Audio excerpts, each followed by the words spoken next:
Stampeding, but he's not going to clear his corners. Back turned and a free frag, a double for Pain. They do come mid, but it's handled with grace, with elegance, as JL does give us something to be celebrating for Apex. And as the dust settles, the round calms. Yeah, if they were going to go for more red room pressure, I get it. Because against the double orbs, they're normally a bit more on the extremities, right? I know there's longer sight lines, but you can really force some awkward rotations and start to segregate each of the CT setups over towards the A and the B sites here. But with a one-man advantage here, Pain be able to grab their 6th round. You'd love to net this one up to an 8-7.5, sure, in Apex's favor, but it's a recovery. Oh, big one. And this is an angle that should work out for Big Uzera. Extending their advantage. Stiko to activate. They know he's likely the A lurk. He's been doing it time and time again. This time, oh, Hardsal's been caught out. Again, it happens. Nice shot. Still does recover. A great headshot. And the end falls into place. Could 8-7 really be locked in? This started bleak for Pain Gaming's defense. Flying out of the gate with a 5-0 to get Apex's T side off with a bang. And a recovery for sure.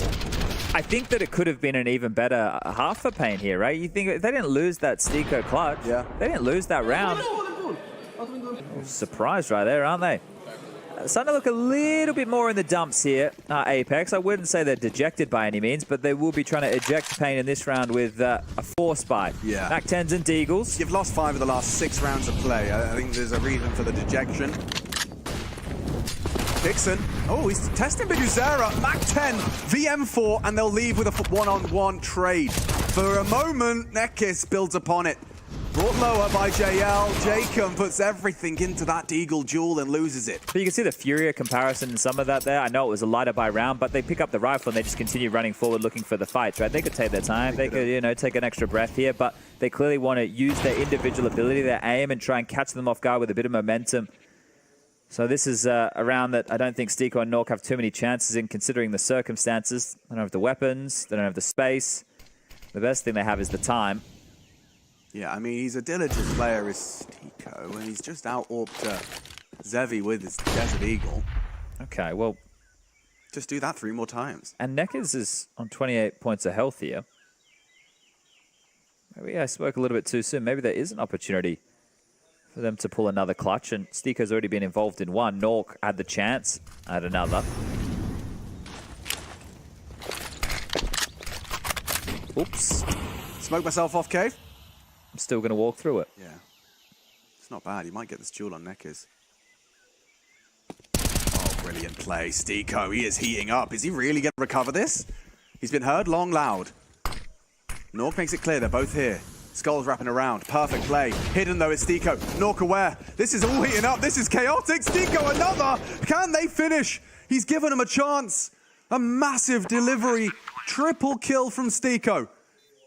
To end on a bang. To end with a smile on your face. Hardzao holding on. Nork will close.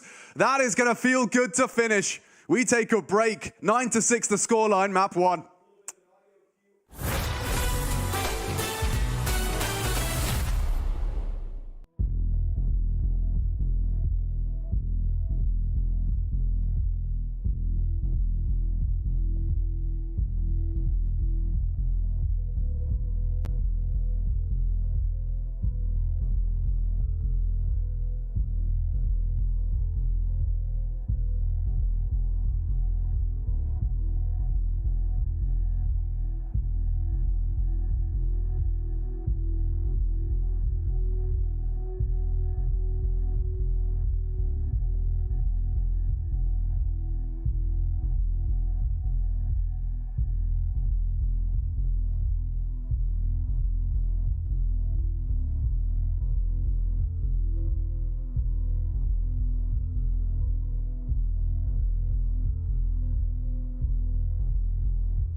time to find out who the Apex Predator is on Ancient. It's Pain up against Apex on now, taking to the defensive side. They managed to muster a 9th. After a very strong start on their T side, they close out with a bang, a beautiful play and a Stiko, a sequence of events that does transpire into 9. I'm Machine, I've got Chatty B with me. Stiko opened and closed the half with impact. True. The pistol round and the final. So fantastic work from Apex here. Sure, they cooled a little bit, but this was the T side. They did a bang-up job, and now we get underway here. This will not be the same Pain pistol as against Cloud9. I can just tell by the util set as the odds favoring the international squad. The Brazilians, with this pistol and conversions, could draw things level. Charging, and then 3-man lean B to start for the CTs.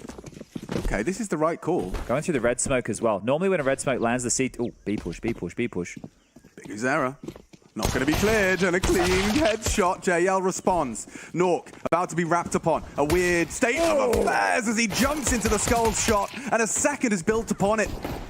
Lovely, clean clicks. Does need to get another fresh clip for the finish as it's Hearts out. 1 versus 3. Already finds himself with 2 remaining. A double kill so far, and he's holding for that potential fight. It would have to be a pixel perfect 1 shot. 1 kill, and just as he averts his gaze, they both round the corner. Confirmation of his presence, that gives them those internal clocks ticking. And they know they have the bomb, so there's not much need or necessity for movement.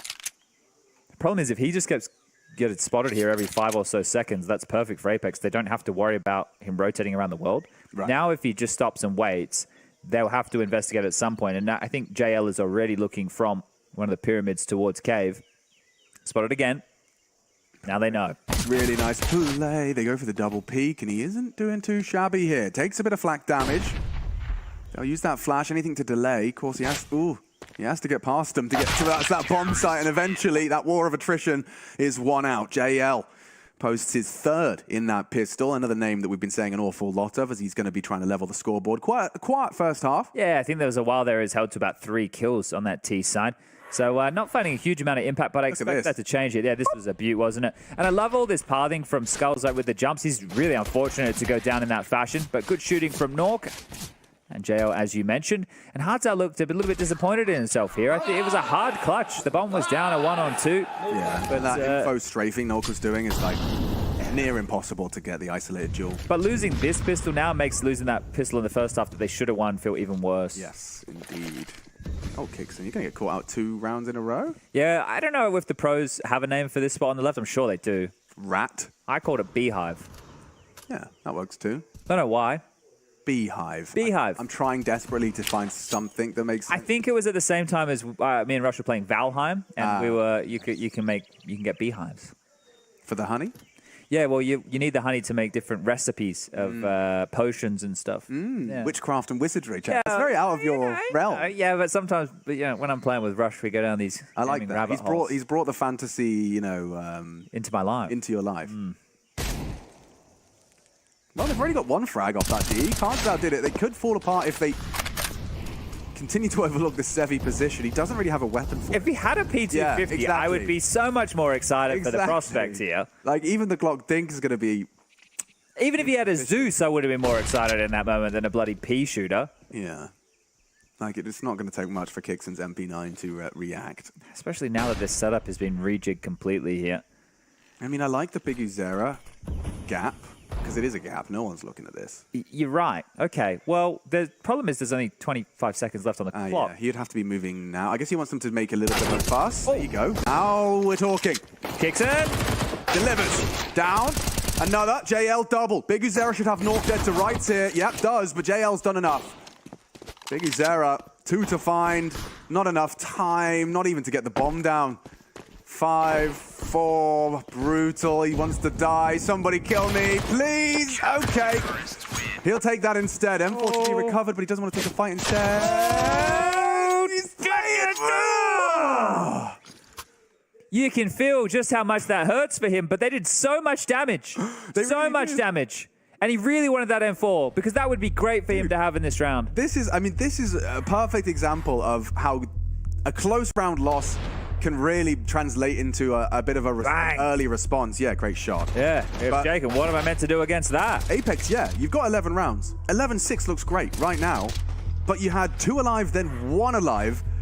It's going to lead to a timeout straight away. I think Cuban's thinking the exact same thing as you here, Alex, is the fact that we do have another round. We did just win the previous, but we are strapped right now. They made us work, and they had a Deagle and some Glocks. No chicken coop this time round. No managers in sight, but Apex, they're going to be up against the ropes here. If they can withstand this next round of play, they can put this in. They'll have withstood the onslaught that Pain could be throwing in their direction. But Pain, you win this one, you send Apex down to a force or an eco, and you're looking good to try and draw this scoreline ever closer. 3-man B start out of Apex here. No aggression through mid and a big nade. Big Uzera responds in kind. Should try and lock JL out. He can't really counter or vie for control of Jag. Controlled now by Big Uzera.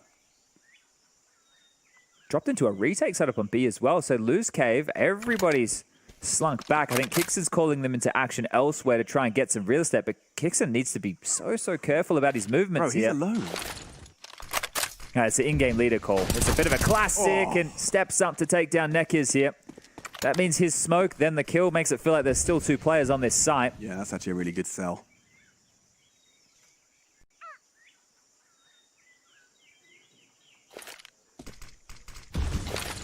And now with that second smoke, it sells it even more. You can see, trying to use that nade to pick up the weapon safely. Spotted again, but AK recovered. So play maintained for the 4 AKs. But they don't have... Hello. Okay, they've got something now. Never Yeah, mind. In towards A. Tree booster's a problem here. Especially if he'd have just baited a little more. That's better. That's good. Steeko can combine for 2. Okay, Zevi through the smoke here. 2 on 2. Open runway right now in towards the B bomb site here. Zevi and Big Uzera, they were going to make their way across. The bomb to get planted, and well, Apex do not want to rotate back through CT spawn. They want to come on in through the back line. So up and over Tetris towards the B lane, both either from cave or long.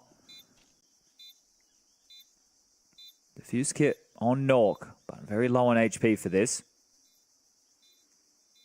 Yeah, walking up that ramp side, Big Uzera should have the first cleanly, but as he looked away, burn, Steeko's there, ready to play, hits the shot. And Steeko not ready for Zevi. Bringing the fight to him, a ballsy choice. But it does result in the round, and we talked about how much was at stake in that one. Pain have managed to humble Apex, and it came right down to the wire. They did well to have it so close. All of that hard work from Kixon, trying to sell this gamble towards A. And yeah, look at that double. They're coming into A. It was working wonders. And Zevi, the one to really resuscitate the hopes and dreams of Pain here on Ancient. Yes, Steeko's actually made this force buy a little bit more interesting than it would have been. He got so many kills to get out an M4 here, right? And they were the MP9, so made a big profit. So it gives them at least a weapon to wield. And Apex forced by understandably so, considering the lost bonus situation. Now, the money, not great for Pain either. You can see the Galil's in the mix. And this M4 starting to surge. The flash up, over, completely blind, and now on the deck. So crisis averted. Yeah, that's a chef's kiss moment for Pain Gaming fans. Just seeing that only threat, that gamble maneuver. Didn't quite have the longest fingertips there. Kixon gets it done. I wonder if he keeps it or if he gives it over to someone else in his Look team. at the flank, though. Look at this. I mean, walking through Red Room, no one ready. That is a lovely way to ensure the B site's clear. And a nice, clean, I was about to say completely spotless, but no. JL kicking up a little fuss, puts Big Uzera down, and only Jacob completely disconnected. Important kill there for Nekiz. I just think he's only had 9 kills up at this point. We made that 10, and it should have been a sitter in that regard. A really good trade to make. You don't let the round get out of control. Don't let them save an AK. So good kill for Nekiz. I'm highlighting the little details, but I'm more talking about his internal, you know, his little confidence clock inside his dome. As Jacob want to try and hold on to this dig. Should be given the opportunity to do so, but with the bomb about to go off, we'll call it 11-8. We'll get into just a 3-round game here. And it should become a 2-round game because Apex will have to take a full eco other than this hand cannon. Oh, Harte's actually gone down with the bomb here. All right. Call it 2. They'll give that one away for free, but yeah, there shouldn't be any dramas. Maybe they can pull out a couple extra MAC-10s. Bigazera and Hardzao could wield those. It looks like they want to go with primarily AKs here. So this is the biggest threat removed immediately. Fantastic work from Hardzao to find the gap, thread the needle, find the flank, and Nekiz make sure that mess didn't get too out of control. But JL really needs to cool these Jets a little bit here. It's a good Him half. and Nork have frustrations through the roof. They're in the lead still. Yeah, but I mean, you also can kind of feel. Oh, I know. I know why the frustration's there, but it's one of those things that you have to master as a Counter-Strike player if you want to be able to compete at the top level. Oh, you can't fall victim to that emotional roller coaster that is a competitive Counter-Strike game. Unless your name's Apex, and I don't mean the team. Yeah, he's getting away with a lot, for sure. Actually managed to see a USP in the feed. It's only one. And yeah, Hardzao's already pushed all the way through A, so process elimination will likely dictate Nork. Going to be trapped, and they're not in any hurry to get that bomb. You can see it's all the way back at spawn. Looks like Hardzao is going to find him. And so that gap will close. It feels like we're already pretty deep within the second half because we're about to move into round 6, but because of the force by fashions, the way things have gone down, the close factor of a few of the rounds that Pain were throwing out in the early stages, this is going to be one of the first real gun rounds we're getting into here.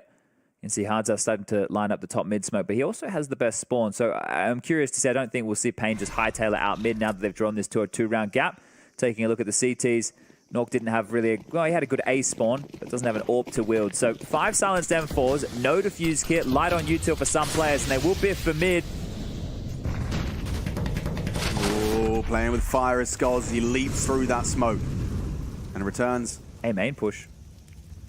With a lot of space in middle. Stiko has already gotten out, but Nekiz is into B. The whole team's got it. JL should have one. Yeah, Nekiz investigating caves. Gets the second as well from JL. This flank is so fast. Yeah, Bigazera will finally neutralize him, but Stiko is coming. And he is gunning for a 12th. Oh my god, flanks, Oh, on flanks on flanks. Yeah, exactly, because Nork was not ready for that one. The bomb is down on B. He goes looking A.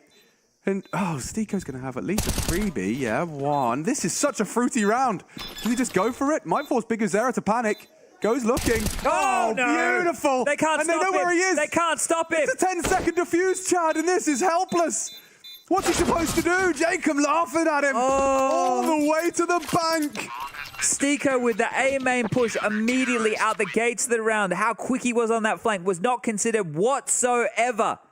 Fudge. They're not at all. And we're talking about flanks on flanks, right? The fact that Skulls was behind them there. Of course he doesn't think that Stiko's been able to make it around the world. Where was this gap? How did this manifest? Why is nobody considering it? You got Hardzao in the cave position, has to push out. And there you go. There's the opposite. Not frustration, joy, elation. I love it. We can just have a JL cam. You can have a pretty good idea of just how many different things these players go through in terms of the feeling. All over the shop. Ups, downs, lefts, rights. Let's get this one started. Round 22 ahead of us. Yeah, Apex have taken another timeout here. I think this is, maybe they know they were lucky to win that round, all things considered. But again, Stiko has been quite the hero with the impact. Top of the scoreboard here, 20 kills in total, tied up with Hardzao on the other side of things. He's been helped out by Jacob, 17, and JL has really come alive since we've been in the second half, 15 in total now. It's Nork that has cooled a little bit. Both teams can get themselves back into the buy department. Both teams with AWPs. Oh my god, we're about to lose a lot of bodies. It's Jacob, draws first blood. Stiko unable to build upon it as Skulls does just that. He puts 2 in the feed. Next fight for Kixen. Yeah, it's a hard one. As big as Zera. Gonna be staring at that possibility. Yeah, he's got dead to rights as they extend their lead. A 2-man, make it 3. Advantage for Pain Gaming's 4th round here on the T side. And they just took a timeout to have the discussion of how they were going to defend this round, Apex. They're starting 3-2. Like, that's old meta of ancient here. But, hey. Exploited, I guess. But that's the thing. It was all just Skulls in middle. He was very fortunate with that lineup. It didn't seem to start in their favor, but definitely ended so. So this is the bomb now traversing back over towards the B bomb site. Hardzao is tucked in towards A main, so Nork if he makes any sound cues, Hardzao will be able to communicate that. I'm going to jump over to his POV just in case. And we just stick with Nork here, who wants to save the AWP. If he unscopes, which I don't suspect he will, but it would be enough to condemn him. Hardzao got his ear pressed to the wall in A main, so any sound cue Nork accidentally generates will be the end of him. And I say that as Big Azera's coming for him anyway. They don't have answers, Donut. Oh, and he hasn't glanced back. Big Azera's found the timing. He's got the perfect window. Okay, hits the shot. Hunt's coming now. Skulls and Zevi immediately moving. Hardzao already here. God, they really want to take this AWP away. Hardzao has a molly. He's screwed. He is in a lot He is screwed. trouble. And a HE on Skulls as well. Damn. Don't need the molly. Hardzao. Yeah, that makes that look easy, Zhao. 12 though to 10 now. And yeah, 4-3, the scoreline in the second half. But these timeouts from Apex, right, this last one didn't help them out whatsoever, especially when it's as easy as that. Skulls didn't even need to move his crosshair. And Jacob can't do anything about that one. A huge round from Skulls here. We spoke about the potency of this rifle up. And again, the ups, the downs. Yeah, they're giving it to us. I love it. JL Cam will keep that jacket going as they are chugging towards the real business end of this game. This is an Apex pick. So far, only boasting 3 on the defense, and that's including the pistol and the second. So Zevi should be able to put this one in. Nothing really invested, a flashbang at the high end. Kixon's treated himself to 1. He's going to set up for this 3-man USP push, or make it 2. Zevi already just purging. Oh, Nekiz in support, stops the AWP from being overwhelmed, and they're playing this by the book. Just tuck in, let Nekiz guard you. Worried about Cave and Long there, and just Kixon's attempt now. A 1-round game. This one is going to be down to the wire. We were saying this has the potential to be the game of the day. These two teams quite even in regards to the expectations the world has on them, but Pain, they've been the ones definitely in our sights a little bit more so. Fortunate based off the region they're from, having a chance to play in a few more of these international tournaments and get this experience, but you can see just how much it's helped them. Heard from Nekiz, who was having the interview with James Banks before we got into this, just talking about the different practice, how long they've been away from home. But the key in that interview for me was it was the correct attitude displayed. We're here to win. We're here to play Counter-Strike. There's nothing else to it. Yeah, well, specifically, yeah. He even said, you know, we're going to try and win the major. Of course. Of course you are. Of course you are. Yeah, it'd be weird if you weren't. This is a competitive game after all. You can't be going in and saying, well, we'd just like to do a bit of damage. We'd just like to have a go, have some fun. Steeko gets a face full of info.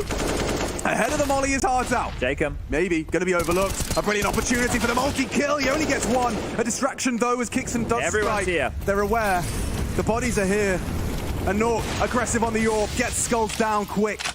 Apex, this is a nice return to form for them, and right in time as Nork will close.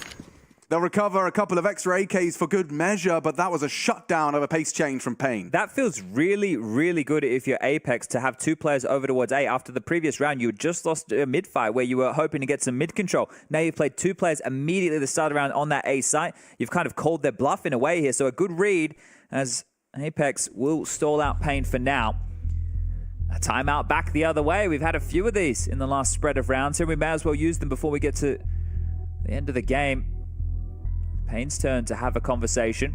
Yeah, always feels like a caveat to add when you have such a close game and one team hasn't used all their timeouts. Like, yeah. Well, could that have been the difference maker? Could we have just had an extra time to work on the buy, work on the strat, work on the call? I think they're going to send Skulls out mid again here. I'm just taking a look at some of the posture of the spawns, seeing how things are structured. Hardzao setting up the mid utility by the looks of things, and he did find great success there. So this was the A shutdown where Jacob found some revenge from the previous. It kind of caused this chaos where Nork appeared to thrive with that AWP picking up 1, but just the response time. Apex want to fight, that's quite clear. Lovely play. Nice! Okay, well, the smokes are sailing through the sky, folks. Let's see if that battle in mid is coming. Skulls definitely is, but there's no support for Nork. What's he supposed to do? Stare at a smoke with the AWP? Pays a heavy price for the aggression. Skulls operating about half health. Oh, Jacob, he's pushing this. They really want him. Forced into his own smoke. Big Azera on the extinguish, now down, an opening kill. But they got red space. Yeah, not for long. Hardzao, caught by Nork. Only 3 members of Pain here. Kixon's got a nice angle. Skulls should be a dead man. Nice catch. They build upon this as Apex heading towards 14.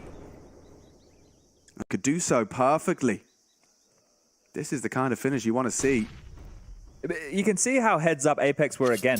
They didn't take a fight on mid, but they were heavy to take the fights over towards B. And then their response time, again, once they dealt with the initial exchanges they were looking for, they take full control. They understand that the players from Pain need to be taking space elsewhere on the map. And they just push on back, take those fights, win them out, put themselves just 2 rounds away now. If they can remove this AWP from Xevi with the 1900 loss bonus into the next, Pain are going to have nothing to work with. And 3, 2, 1. Team Ace. There Yeah, everyone gets one. There you go. Finally, he does get to be a part of it. You get a kill. You get a kill. You all get a kill. And this win is not free. No, this one is going to be hard earned. As coming up next, Vertigo, and the third will be Anubis, if we do need to get there. Is the trio. And this is Jay. Well, I mean, they really wanted Big Uzer. Yeah, everyone. Look at the chaos. Look at this. Just charging into him. Bunch of Tony Robertson Firewalkers out here today. Look at this. Every single member of the squad contributes into that one. That was round 25, and our 26 is already off. Well, I think Apex have done enough to stay strong here. There you go, the opener from JL. Continuing to send us in our logical conclusion for map number 1. Good half win from Apex. Once again, we have to talk to the clutch factor. I think that's one of the difference makers, as well as the pistol rounds. We had this conversation at the start of the tournament in the Challenger stage where we had the best of ones on play. Games can quite truly be decided by those pistol rounds and the clutches. And in the isolation of just Ancient, that is true. Apex have come out on top in both of those categories. I think Pain are going to be kicking themselves, especially as you just go back to round number 1. A round that they probably should have won.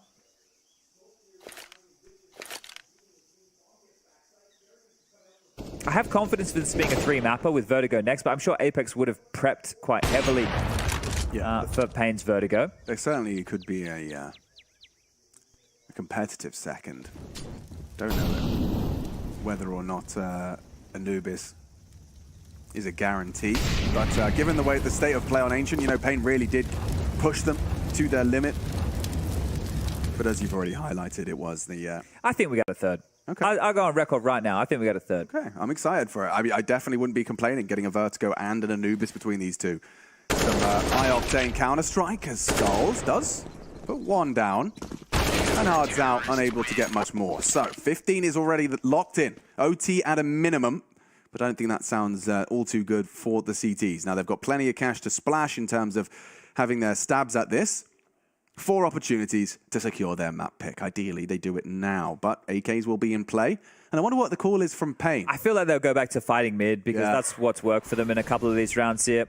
The thing is, if the fight is going to keep coming from Apex in terms of the B lane pushes, then this is...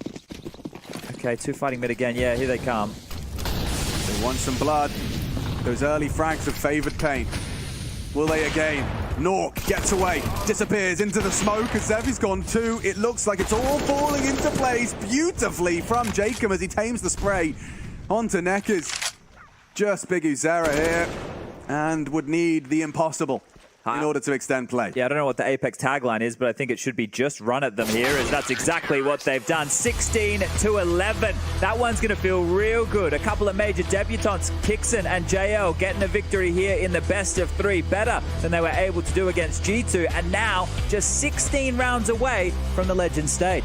Yes, indeed, Chad. I mean, of course, it's not done. You've already called it. It's going the distance. But tell your friends, tell your pets, this game is just heating up. Vertigo waiting in the wings and a happy JL with a map under his belt.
Kaip greit bėga laikas, sako, apsiverksiu. Norit įdomų faktą, žinot, kad PlayStation'ui 5 jau 3 metai? PlayStation'ą 5 išleido prieš 3 metus, hebra. Prieš 3.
Elated Apex, they take their first map. Ancient is under the belt, and now they just need one of the next two. Vertigo is where we're heading next. I just saw Chad spending almost every minute of our break diving deep into the chances of it going 3. You've already kind of called it. At the end of Ancient, you were saying we will see all 3. Anubis is if we need it. And we have, of course, seen Apex take to the, quick, brief moment of fresh air to think this one through, talk this one out. It's going to be interesting for sure as we head to Vertigo. Yeah, Vertigo's a weak spot for them here, and it's also, a positive thing for Pain. It's a map that they definitely can get some big W's on. And I'm not talking about the retail store in Australia for all those niche viewers out there.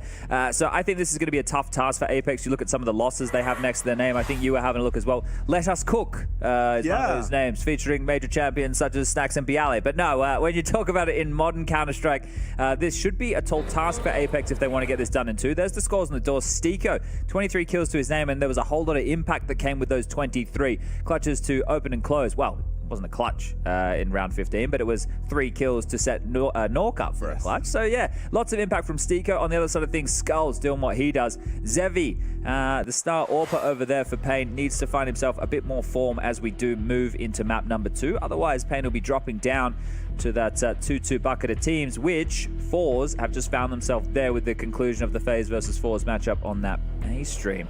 So we've almost found all of our competitors for tomorrow's last do or die. And speaking of last, over there on Blast.tv, you can check out the A stream. Got the lovely Desk, Prof, Maniac, and obviously Tech Girl bringing you the last match of the day. That is going to be Greyhound taking on NIP for a spot in that legend stage. But we're clearly here on Vertigo with Apex versus Pain. So thanks for joining us, everyone. Yeah, good to see you. Well, I can't see you, but thanks for coming to see us. And of course, see Apex and Pain duke it out for a spot. I mean, it is about the time where we highlight what happens if you don't win here. Like, should we not have that conversation? Like, in terms of both these teams, we say how evenly matched they are. the loser of this game probably doesn't get such an even match tomorrow in that last do or die. Yeah, it's going to be quite Like, difficult. who's in that pool? Well, at the moment, it's Force, Gamer Legion, Oof. Liquid, obviously, Oof. with their victory earlier, and Monty, right? Yeah. So it's either going to be Greyhound or NIP, probably Greyhound in that regard, and then obviously the loser of this one. So Right. it's quite the deadly force of teams down there. And one of the keys when they were losing rounds, there's a little bit hit and miss for that of Apex, was the frustrations. JL, quite clear on his face. Nork as well, seem to have a tough time keeping their emotions in check. And going into a map where they are definitely not favored, it's Pain's choice. If those frustrations start to brew and boil over, going into the third and deciding map of Anubis of this series, and they start on the CT side and they start down a huge bunch of rounds, I think that could be the way for Pain to get this one done in the next two with the reverse sweep in the best of three. It is interesting as well, you know, over the course of the decade of Counter-Strike Global Offensive, we've seen the slow shift towards international teams being the main body of our team. Unfortunately. Yeah, well, you know, back in my day, we had 5 Aussies with an inflatable kangaroo. It's just ripped the soul out of so many different regions, Alex. I understand where you're coming from, but listen to this. Apex, it sounds like the start of a bad joke. You know, a Norwegian, a Slovakian, a North Macedonian, a Lithuanian, and a Swedish man walk into a bar and try and win a major. It's such a mix, such a blend. And I mean, you know, we talk about games bringing us together. Yes, I'm getting floaty and romantic, hold on. But you know, it is the fact that these guys would never in a million years be hanging out in TeamSpeak every day, but now they find themselves combined for a common goal, united in pursuit of glory in the battleground that is Counter-Strike. And of course, with the last CSGO major in front of them, and with what? One map away from a Legend stage top 16 placement at it. For that combination of players, Nork, JL, Kixon, Stiko, and Jacob. I mean, just a wide blend of names, old and new. I think for the organization as well, who has been supporting this team for some time, that it would actually be a bit of vindication for their efforts, right? It's like, well, we've had this team that's just been, some players that are okay. It's really the introduction of, since Cubans come in, obviously JL, one of those names here that they've started to get their act together. And you mentioned North Macedonia. Well, Kixon, he's the first North Macedonian to ever play a major. So this is the debut for their nation. So a lot on his shoulders, and also the in-game leader of the team. So when you put those two things in mind, this young gun has an awful lot to prove right here. And if he can get it done, I could not imagine the feeling. Yeah, I'm sure he's got some support back home, and you know, the flag is gorgeous, by the way. Just my analysis, I haven't seen the North Macedonian flag before because I'm Pretty yellow and red. Yeah, it's like that beautiful kind of, I'm not going to butcher it, but it looked kind of sunny. Sunny. There's a sunny element to it. A sunny element to it. All right. Yeah. Well, let us know. Is it sunny in North Macedonia right now? Use the hashtag BlastTVMajor. Tag Alex Nye. Let's have a chit-chat. But let's get into the Counter-Strike right now. Apex on the defense of Pain Gaming's pick, Vertigo. We'll get this one underway quite swiftly here, and just taking a look at the purchases from Pain. Oh, they're doing this boost. So this is going to be the little run jump smoke that's going to land in deep connector that Skulls is going to line up here. Nice and efficient way to ensure he's got it all lined up as quick as possible. Liggity split. Okay, let's see how they...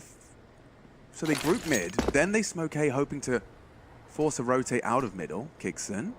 He's not falling for it. He's got the info and tucks in. Interesting, they want them to come in. They got 3 leaning B. Wrapping CT. This is a Pain pistol they've seen, but can they handle it? Already, a chance gonna arise. Kixon's let it go. Nekis delivers the double. That should be the end of the round. Already, Stiko trying to get away. Oh, and catches Nekis in descent, jumping to try and finish the job. Stiko gives it a little opportunity, and Jacob will at least put one down. He's got Nork around, and they use that molly early. A little too early, if you ask me, considering there's still time to piece this together. Clicks are good, one-on-one, and time to push. Jacob, what have you got for us? Skulls aware, gonna try and take the duel. 10-second defuse, fakes it out. He gets the charge! Jacob, what is that?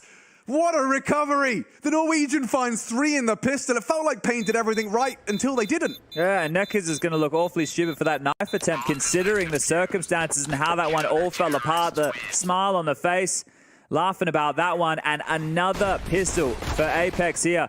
It looks so good on the way in. I love the flight path, the way that they put this all together until it didn't.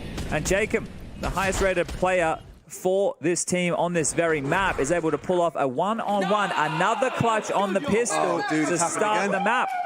You're right. First Stiko, now Jacob. Stepping up and delivering with so much at stake.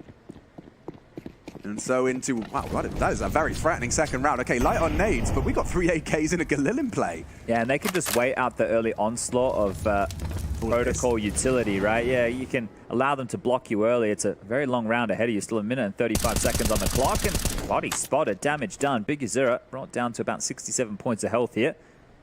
You see him do an awful lot of talking right now, trying to get the troops in the right place. And it appears they want to go A. Very standard here. They have smokes for left, right, side. They have a molly on Big Azura. They can use that towards sandbag or towards headshot. Now, see what they're more worried about. It'll be the sandbag position. Kixon and Nork might need the assistance of Jacob shortly. Big nade. Bad. Can't get damage. Yeah, just soften him up for this. Plenty of AKs heard. Kixon got to consider his options. That's not really the fight you want as an MP9. And not a lot of head armor as well. That's one of the positives here, I imagine, for these MP9s. That's true too. They can really shred if they get that first bullet out precisely. Skulls, though, he's always one to be feared in the server. We saw him doing his dirty work on Ancient. Here we go. Counter utility. Well placed. Limits their options. And now with 30 seconds left, one of the two smokes up. Neck is locked behind the short smoke. This is all going to come down to these duels. Any moment now.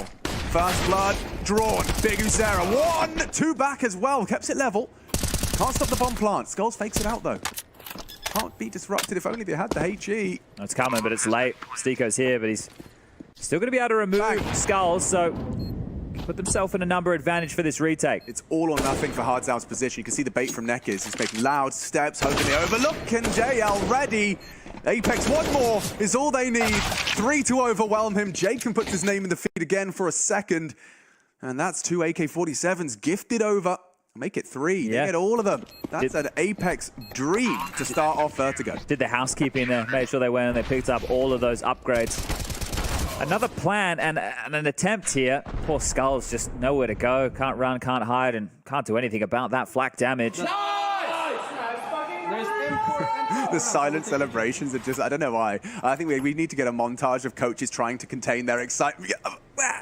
Yeah, nice. Good job, guys. It is definitely something we can work on, I'm sure. But Cuban, yeah, happy with that one. And Apex should be. I mean, you know, you've already made it clear there is certainly not a statistical reason that this shouldn't go 3. Oh, I like this, though. They've, off the back of the plan, have been able to half buy into round number 3. So you can see how much pressure they've already applied.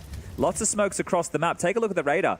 You can see just how much utility they've thrown across the map here already to try and force a reaction, and they've been able to do so. JL and Steak are going to tuck on down towards the B bomb site to defend against this execute. 2 mollies, 3 flashes. Deliberate, what do you think from that smoke? Been oddly thrown, and now they're being tested. JL, Stiko, so far so good. Okay, clean until Zevi occurred. His deagle will at least make it costly, but yeah, that's a nice quick one for the B defenders. And in case people weren't able to piece it together from the start of the game, the CT setup for Apex will have Stiko over towards B. JL... Sorry, I was just saying it phonetically. Oh. Yeah, I don't know. I'm just weird like that. No, that's all right. You know, that's okay. Everyone's got their quirks. I can do the whole alphabet like that. Like a child. Maybe when we're on the way home. Yeah. Say I want that personal treatment. Yeah, I got you, bro. Yeah. JL middle. Jacob will set them up, Nork and Kixon to lock down A. So Jacob will support the A side and middle. So they might need that support. They definitely might need that support. Kixon doesn't need to do too much more. He just wants to make sure there's no disrespect to the smoke as he replaces it. Yeah, so you see this here, and it's the evolution of the job we're trying to give Mahone to do now. Look at the evolution of the A-Ramp Vertigo smokes here, but this one here can be one-weight over. Oof. Naughty.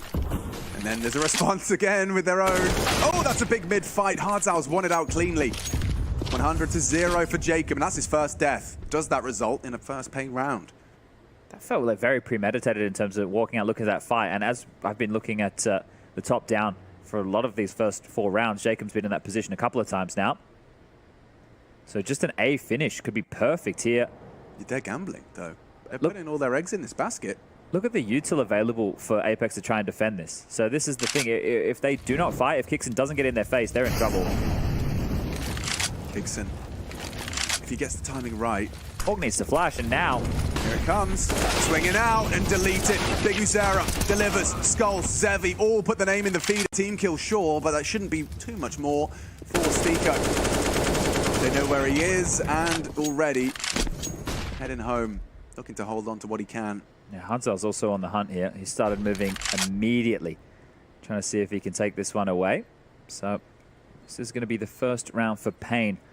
Their attacking side here, and quite simple stuff. Walk out mid, take the fight, deal with Jacob, and then execute over towards A with all the bells and whistles. And they just had that simple exchange over towards the A ramp of the util. That was really one of the only key operating features for the opener.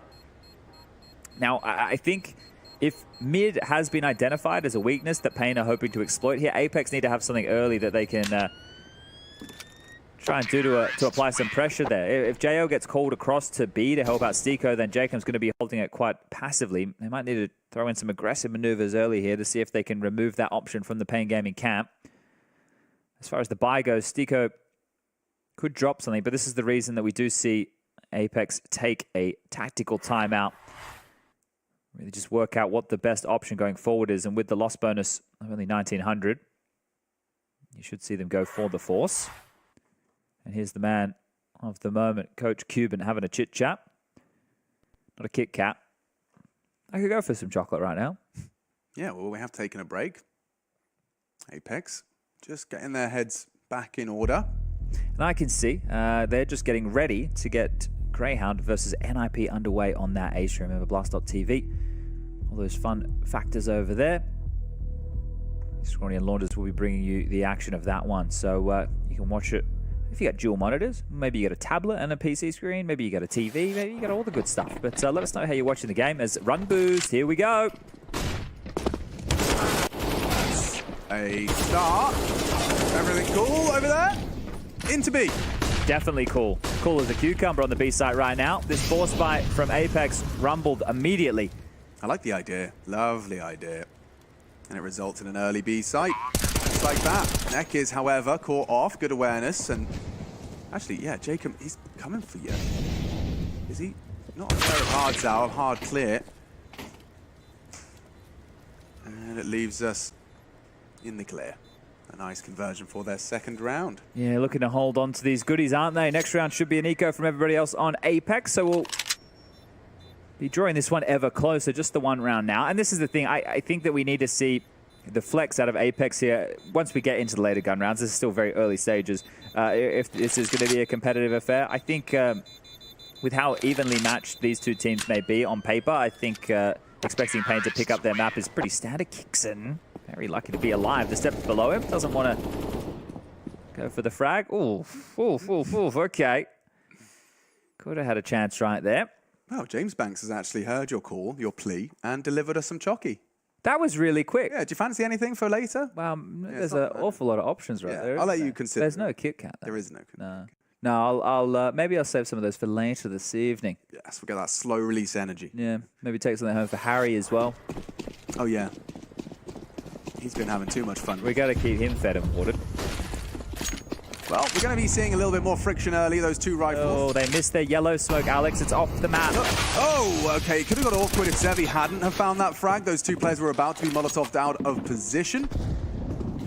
Instead, it looks like it's just going to fall neatly into place as Nekis takes the head off of Jacob. Yeah, one juggled M4 maintained at the bare minimum, but JL no Kevlar behind that, so... Quick, Alex, look, here's the smoke. Oh, wow, it really did go all... It's down here near the police cars. Damn. Yeah. Strong throw, though. Yeah, and I can't believe that it landed in the middle of the street. Didn't hit any pedestrians. That's what I like to see. Well, they did have to evacuate the block because this terrorist trying to blow it up. Yeah, and throwing it off the bloody rooftops.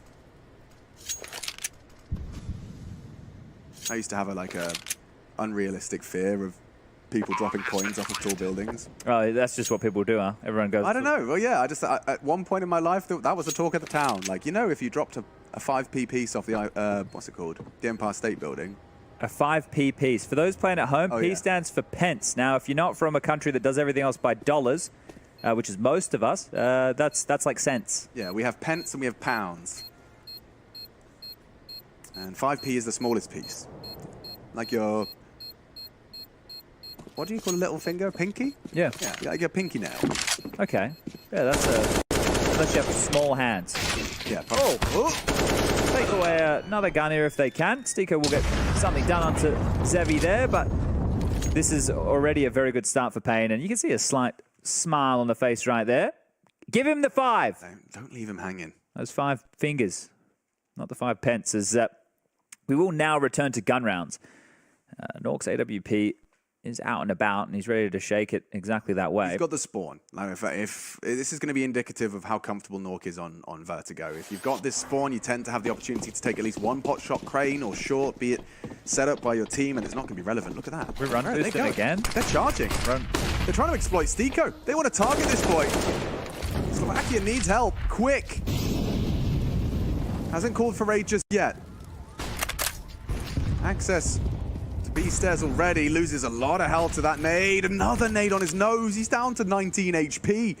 As they're lining up for the second pump. I love the way that some teams do that. I remember watching Vitality do that just a couple weeks ago. Yeah. I think one of the players just stood there and the other one had the nade ready to drop to him. So he had it line up, throws it, and then just throws it again.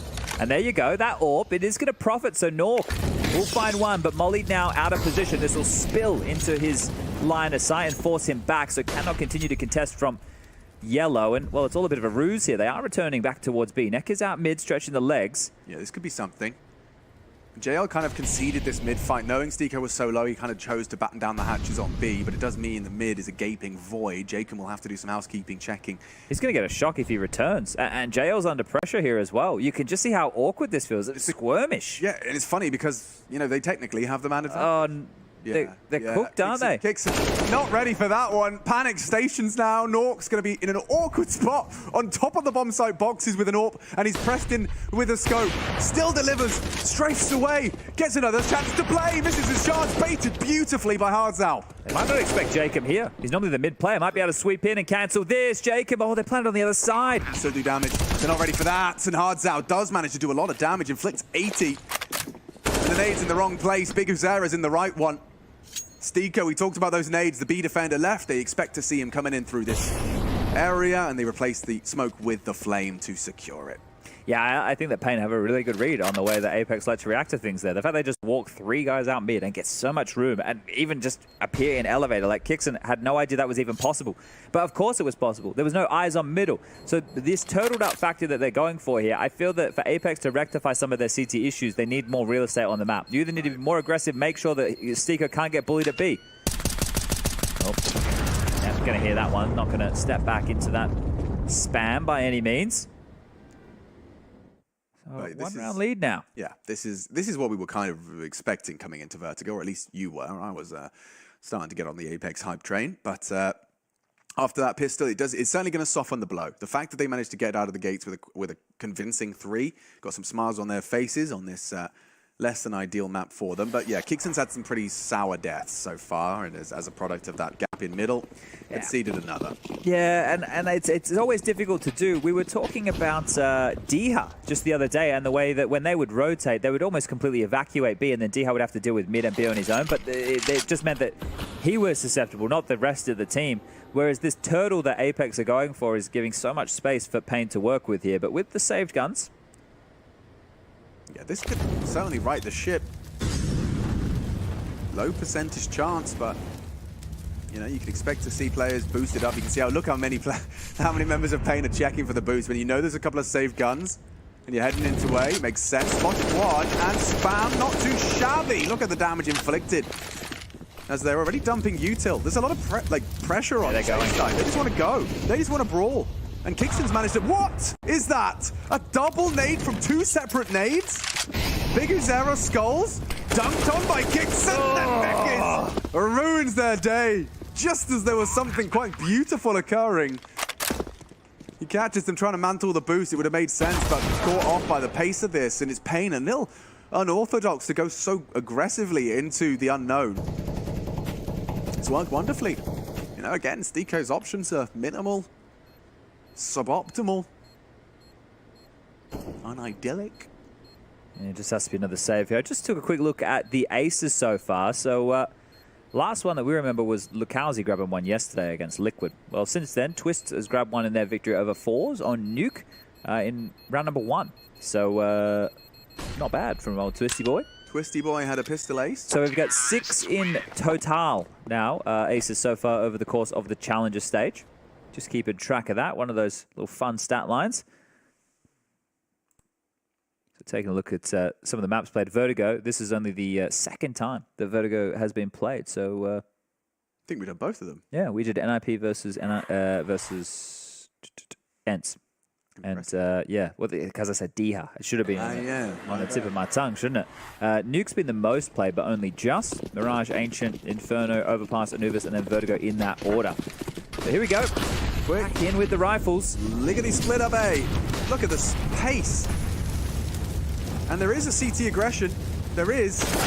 And it's worked out wonderfully for JL. Following off the flash. Should have been a frag. Could still be if he gets the HE, but instead drops the smoke. And allows Big Uzera to recuperate. Pressure from that boost. Hardtown brings Stiko low.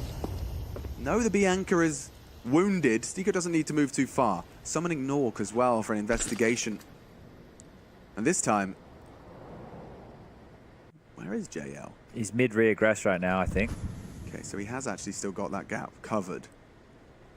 That trouble. Yeah, nice shots from 100 to 4. Skulls brought very low. Stiko, if he gets 1, he's done his job, and he's been caught. Nice work from Hardtown. The gap, though, Die.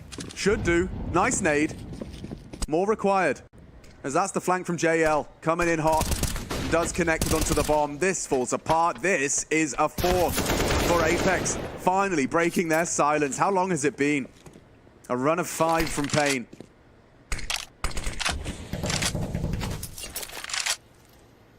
Giving himself a cheeky smoke to work with here. People like to jump on the railing and use this one. You can see Hardtown doing exactly that to clear the left-hand side of the bomb. Enough time to give this one a crack if that is the way he wants to operate forward. That's just a very well-drilled player from Jacob as well. You can see he saw the smoke, presented just outside of it, so there's nothing to be gained and everything to be secured.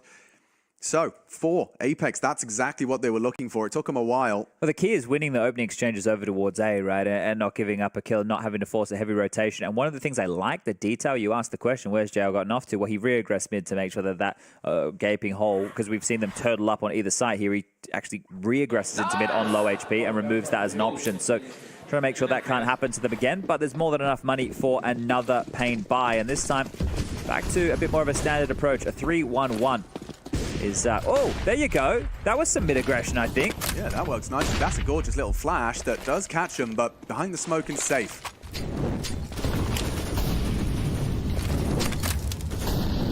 Kicks its util dump. Maintains control of the scaff position. And they look to be going for a reaggress. Look at this, too short. Nekkers could be set for success. The crosshair was there, and the headshot is 2. But it's a 2 for 1. Make it another 3 in the feed, and Big Uzera doing damage. They don't have to commit here. It's all going to come down to how much space Skulls can take. You can see that Stiko's gotten off to the wrong side of the map. He has pushed through middle. Now, if they expect this to be the A finishes, all the wrong call. And it's surprising to see this fall apart considering that opening AWP pick. Now, Zevi staying silent not to give the jig up. Pressure applied towards A right now is probably not going to cause Stiko to investigate elsewhere, and the gap that he's been able to find is on a timer because Big Uzera is coming. So how far up the stairs can Stiko get before Big Uzera finds him, if he finds him? Zevi's considered it. Oh, brilliant. Stiko slaps Zevi down, considering that Big Uzera flank as well, getting this util to facilitate across. Getting away from those stairs as best he can. Tagging up 1, gets the info, but from behind he will go down. And yeah, Nork, it's not his round. It felt like Stiko had done something to make it interesting. That bomb just ticked a bit too quick for him. Nice attempt from Stiko, all things considered. I'm a bit frustrated if I'm Nork in this round because I get the opener for the team and nobody else is able to get anything done over towards A. So that is a bit of a rough one to swallow here. The Swedish AWPA finding a bit of impact in a round like this, but still not enough for the international squad to be able to convert. And handled here from Pain, right? They just hit their necessary shots walking up towards that A side of things, and they put the question marks around what happens next for Apex once more. Now, we saw how liberal they were with timeouts over on Ancient. You know, when things were down, felt like Cuban had no issues taking that to have a conversation. I think he feels confident enough in them moving into round number 11 here. It's impressive, some of the scalps they've taken on Vertigo, Pain. this year, you know, in terms of European top teams. Certainly making light work. I need to be careful with who I say next, but Into the Breach, of course, a legend team. True. Thank you. Literally legends. Jinx, buy me a Coke or any other sugary beverage.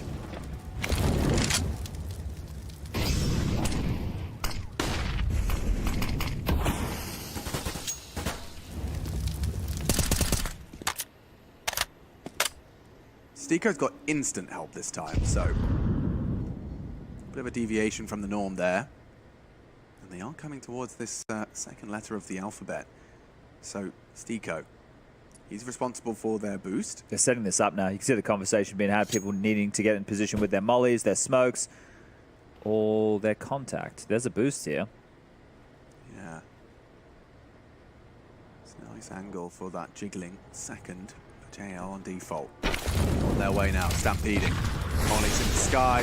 Steeko trying to strike, finds the right moment, and does find two. Backs turn, Big Uzera only the one, as it's all Apex in the feed, and they do eat good. In round 11, putting themselves up to 5 and making a competitive half out of this still. I felt a little bit suspicious, too quiet across the rest of the map right there. So really well done from Steeko towards that start to grab himself the double up. Good to see him and Jacob towards the top of the scoreboard yet again here. But they are keeping this one competitive. We did have the run of 5 from Pain. Nice on the replay there. And you can see Steeko's happy with that. He's got some good content to Steeko on his YouTube channel. He'll help you out with everything you need to know more, all the funky little binds. You can check his stuff out. But right now we're going to check out Pain's timeout. Now, this is their first here on their map choice. So the pressure is obviously with them, but things have been going pretty well. So we've got the pistol with the conversions for Apex. That's where the lion's share of their rounds have come from so far. They've had to fight very hard to get the follow-up too. Whereas Pain have looked like they've been in control. It hasn't necessarily needed big multi-kills. It feels more outmaneuvered is the way that they've been able to accrue this 6.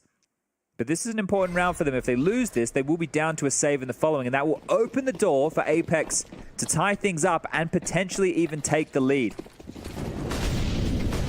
Listening.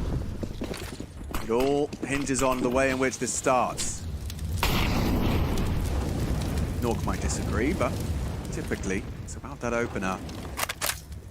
JL in prime position this time. What's JL doing all the way over an A? He's in the right place. Staying dynamic, staying one step ahead of his opponent, keeps someone's answers, and gets a face full of AK. He does have the touch of the classic in-game leader syndrome about him in some of these, right? Knowing that he needs the info for the team to be able to make that next stage of calling, and it will cost him his life. That's the opposite of the opening Apex were hoping for. And this one way, I mean, this is exactly where you'd expect Jacob to be behind this smoke. The thing is, he thinks it's clear. It's not at all. Oh, great shot. Damn, Jacob gets away with murder. It gets away completely. And that's Hards out with the bomb. Massive multi from JL. The bomb's down. Steeko can activate. I like this now. Starting to get a little bit more fluid with it. A bit more movement, activity out of Apex here. Understanding the situation, bringing the Pain to exactly that. Considering it. Zero. Yeah, I don't think he's going to hard clear this.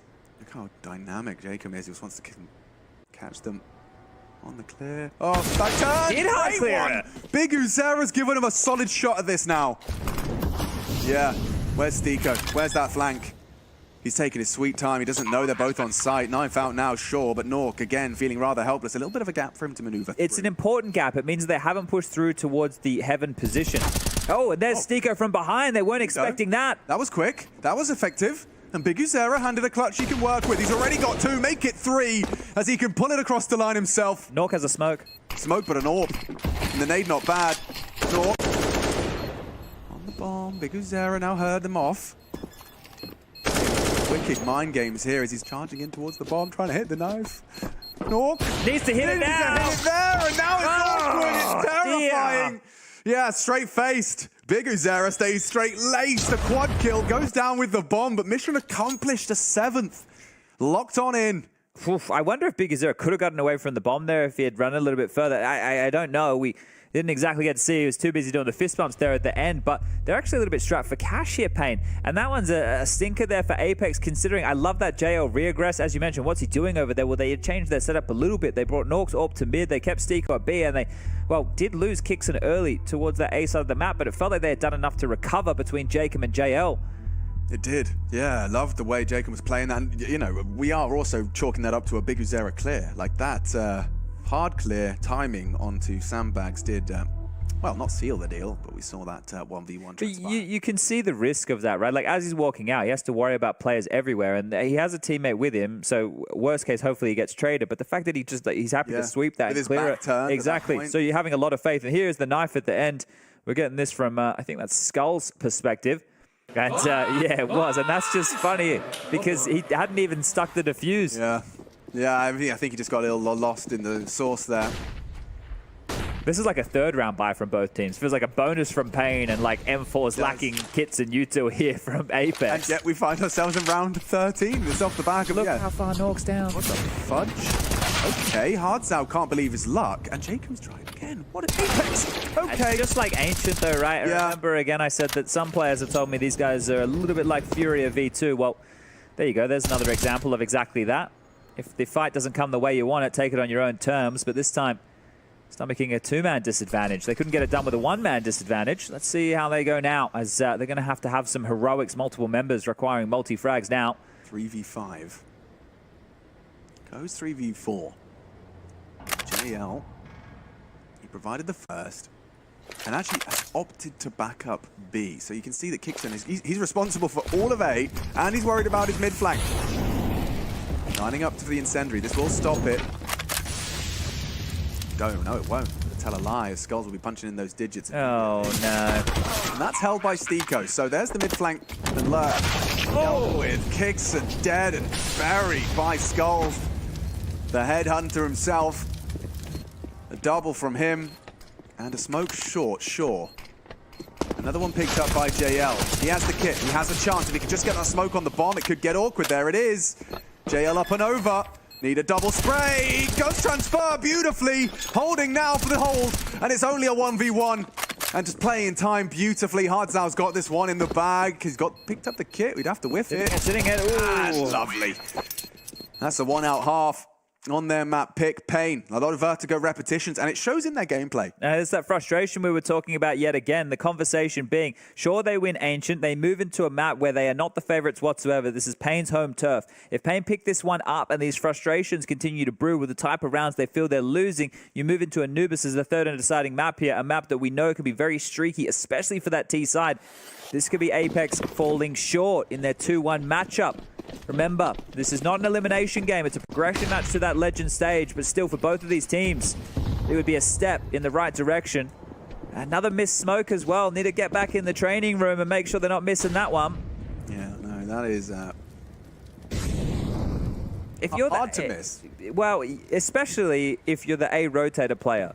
Like, that's one thing that you should practice more than anything, is making sure that you get the different quick variations. Like, you can have spawn lineups for all of the deep ramp smokes. I think there's players who even have some of them where you can do different variations for yellow, the deep yellow smoke lineups as well.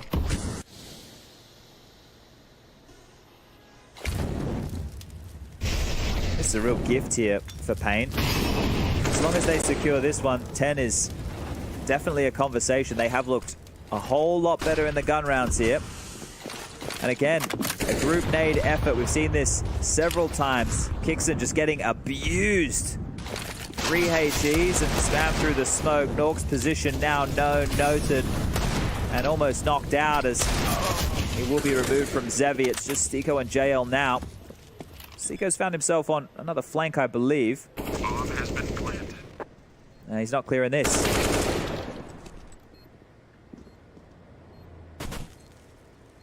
Save it, JL. It's definitely in his interest to keep hold of that one, considering $300 is in his all he has to boast. What can you buy for $300 these days? A ticket to Moulin Rouge. One. Oh. Yeah.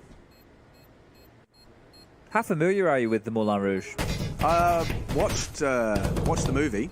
Okay. And- It's a bit more full frontal in person. And I can probably remember the chorus of Mr. Cellophane. I think I did a small performance of that. All right. Should've been my name, Mr. Cellophane. Because you can look right through me. It's a good area of parry as well there. I've Yeah. been out there 10 years ago. Yeah, I'm old. All right, back into the game. You've been to Moulin Rouge? I didn't go in. I was outside. But my mother's dance studio had several students go and dance in the Moulin Rouge. Ooh, yeah, I'm considering. I think it could be a good use of my time. Oh, we're here. We may as well make the most of it. And hopefully the players do too. It's not every day you get to come to Paris. It's not every day you get to be one map away from the Legend stage. Well, yeah, for Apex, for Pain, it should just be a formality. Once they get that 10th in the bank, a 10-round T-side on their map pick is certainly very appealing to the concept of an Anubis. It is Anubis, right? Ooh, wow, that is our third. That's exciting. 3 in mid. J-Chem. Wow, that's exactly what the doctor ordered. Never mind a double. As Big Uzera's caught just as the smoke does bloom. Needed that as well, Kixon. A big contribution to try and delay that 10th. If they convert this here, Apex, they've been great in the pistols, right? They've had all 3 so far. So that classic cliche conversation as Norks will strike, and now it's Skulls and a 1-on-4.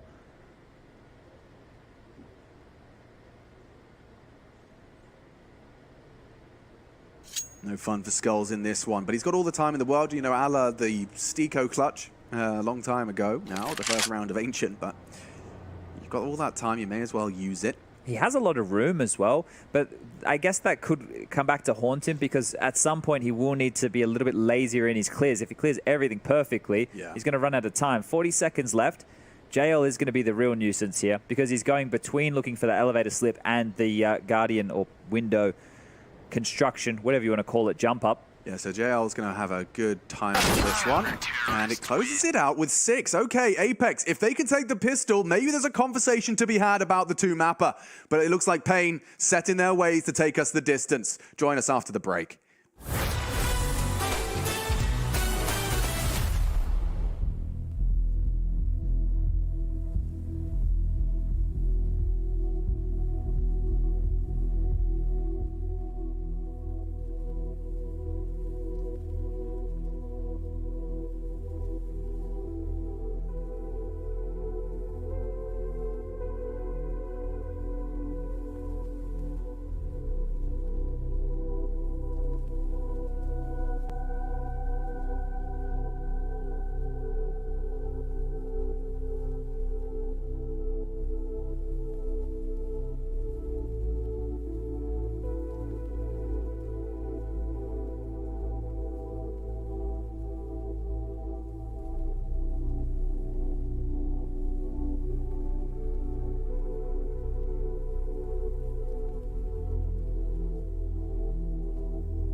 knocking in a roll in 6-9. Let's see if that pistol can come through. You said they had all of them so far, right, Chadney? Yes, indeed. Okay. So Apex looking to make it 4 from 4.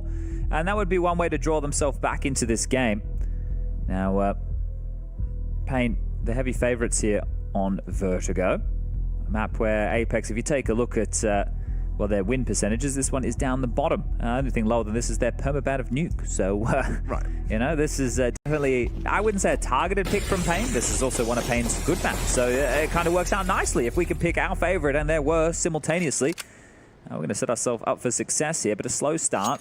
No quick moves out of Apex here. They do have smoke, 4 flashes, and a Molotov in play. See how much thought they've put into this one. Well, this is looking like a B split, I would say, with the util.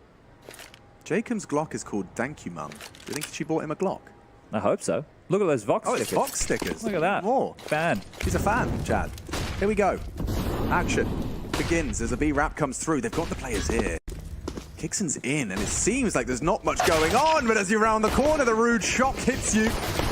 Boiling They water. can't clutch another one out, Might can just they? do it. This is a 2-kill discrepancy recovered. And now Zevi. Oh, he's lost his life. Nork is They doing can a go lot away. here. They can go away. And they are charging now. Big Uzera knife out across the bridge. Maybe audible. Definitely audible. Yeah, Stiko relaying that information fast. Bomb planted quickly as well. Both from the flank. The flash on Skulls, that's the difference maker here. Okay. Needs to be well placed, though, and they've actually both tucked away. That flash, it ain't going to do anything. No, Stiko and Nork, can they really recover this? An incredible start. It was a 3v5. It goes 2v2. No kit. No reason. They're going to call the bluff on that one. Oh, actually, no. Takes friction. Takes contact. A hard clear. Didn't go for it. Stiko now. Oh, he had an opportunity, but it's all Nork. It's all Nork into the one-on-one. And now there's no time for this. It's just a formality. Stiko's done it. Doesn't even need the frag, but he might take it anyway as Big Uzera does meet his fate. And Apex continue their pistol-winning ways. Yeah, when you're Pain and you go back and you review this series and you look at the advantages that you had in almost all of the pistol rounds in this game so far, you're just going to be so frustrated. You're thinking to yourself, maybe we could have got this one done 2-0, and it's not to say this won't go the distance and won't go the third. It's not to say that Pain can't win. It's just to say that the advantages that it's felt they've had, if they're just converted, they've just held on. It could have been a much easier day at the office for them right here, and Apex starting to feel it now, knowing that they are a stone's throw away from locking themselves in with the big names of Counter-Strike. FaZe have joined the party now as well. Yeah, and I will remind you as well off the back of that sentence that the 2-2 column is getting scary. Forza there, Monty are there, Gamer Legion are there. You do not want to lose this game. The next game is not going to be a walk in the park. There's that legend spot. Yes, only one. Best of 3 away. But for Pain, it has to start here on Vertigo. What's going on here? So we have a lot of bodies in B lobby right now, congregating together, waiting for this smoke to subside. Hard's out. I think he's just lobbed out a redeploy. Here we go. That's a perfect opportunity for the 5-7 to snap onto JL. Skulls delivers. I don't know why they went. They heard the redeploy of the smoke. There was so much time. lol. That's such a clumsy round. There's no need to push through that smoke considering the time. The execute, they hadn't even thrown all the util yet. Oh, don't tell me they can claw another one back here. Usually it starts with Nork, so let's not write them out just yet. Maybe want to get the Galil up. Yeah, that's not bad. They have Deagles, though, and that is exactly what they're looking for. A headshot from the Galil. Nork hits it, and he's walking up on it. He already tanked up hard Zao. Skulls, a good contribution, but it's Nork the headhunter today. 2 on the AK. More needed in the play. 25 seconds. Kixon scoring in with the bomb and a Galil of his own. 20. It's going to come down to these duels. Norked around the corner. Whose crosshairs plays better? As it is all Nork. One more needed. Big Uzera finds him. Will win the trade out. And it comes down to that 1-on-1. But yeah, I mean, Chad, understandably critical of that decision-making there to go straight through. You had all the advantages in the world. You won the pistol, and they're not going to get that gift of a second pistol conversions. You know, you're not going to get that 6-round buffer that you may have needed. I would have tied things up. It would have tied things up in a big way. But now they're the ones likely having the conversation of, do we force buy back in here? It looks like they're just going to limp in, so they're not going to expend all of their cash. But that means they have to do this again in the next round. So 2 rounds were probably Deagles or half buys. are all Apex will have to offer, which should see pain unless they really do flub this one and drop the ball, getting themselves up to a 12-round lead. Also, for all of you Greyhound fans out there is action now on the Greyhound NIP game. Just begun. Watch after Mirage. I wouldn't watch Mirage. Yeah? You can don't, skip that one? Don't watch Mirage. It'll be over quickly. All right. Watch the next one. There you go. Got the inside info from Chatty B. They got 16-0 on by Apex. So yeah. Deleted that one from my brain. Apex have already done some dirty work for sure. Greyhound all too aware of that. I don't know if anyone saw that that tweet that I think Prof had production bring up on the desk. It's to do with like Alexi B and losing to Australian teams. It's actually pretty interesting of a stat line right there. Nice shot, a chance for JL. So we'll make sure there's no more mess to be made. And Nork wants to... Watch this. Okay, I'm watching. Change my mind. 11. Majority of the way there to take us to our third. And yeah, I can't help but feel that little bit of a fumble in the second round is just going to be the difference maker in having a full, 30-round affair on a map that, as we've seen, statistically, not Apex's cup of tea.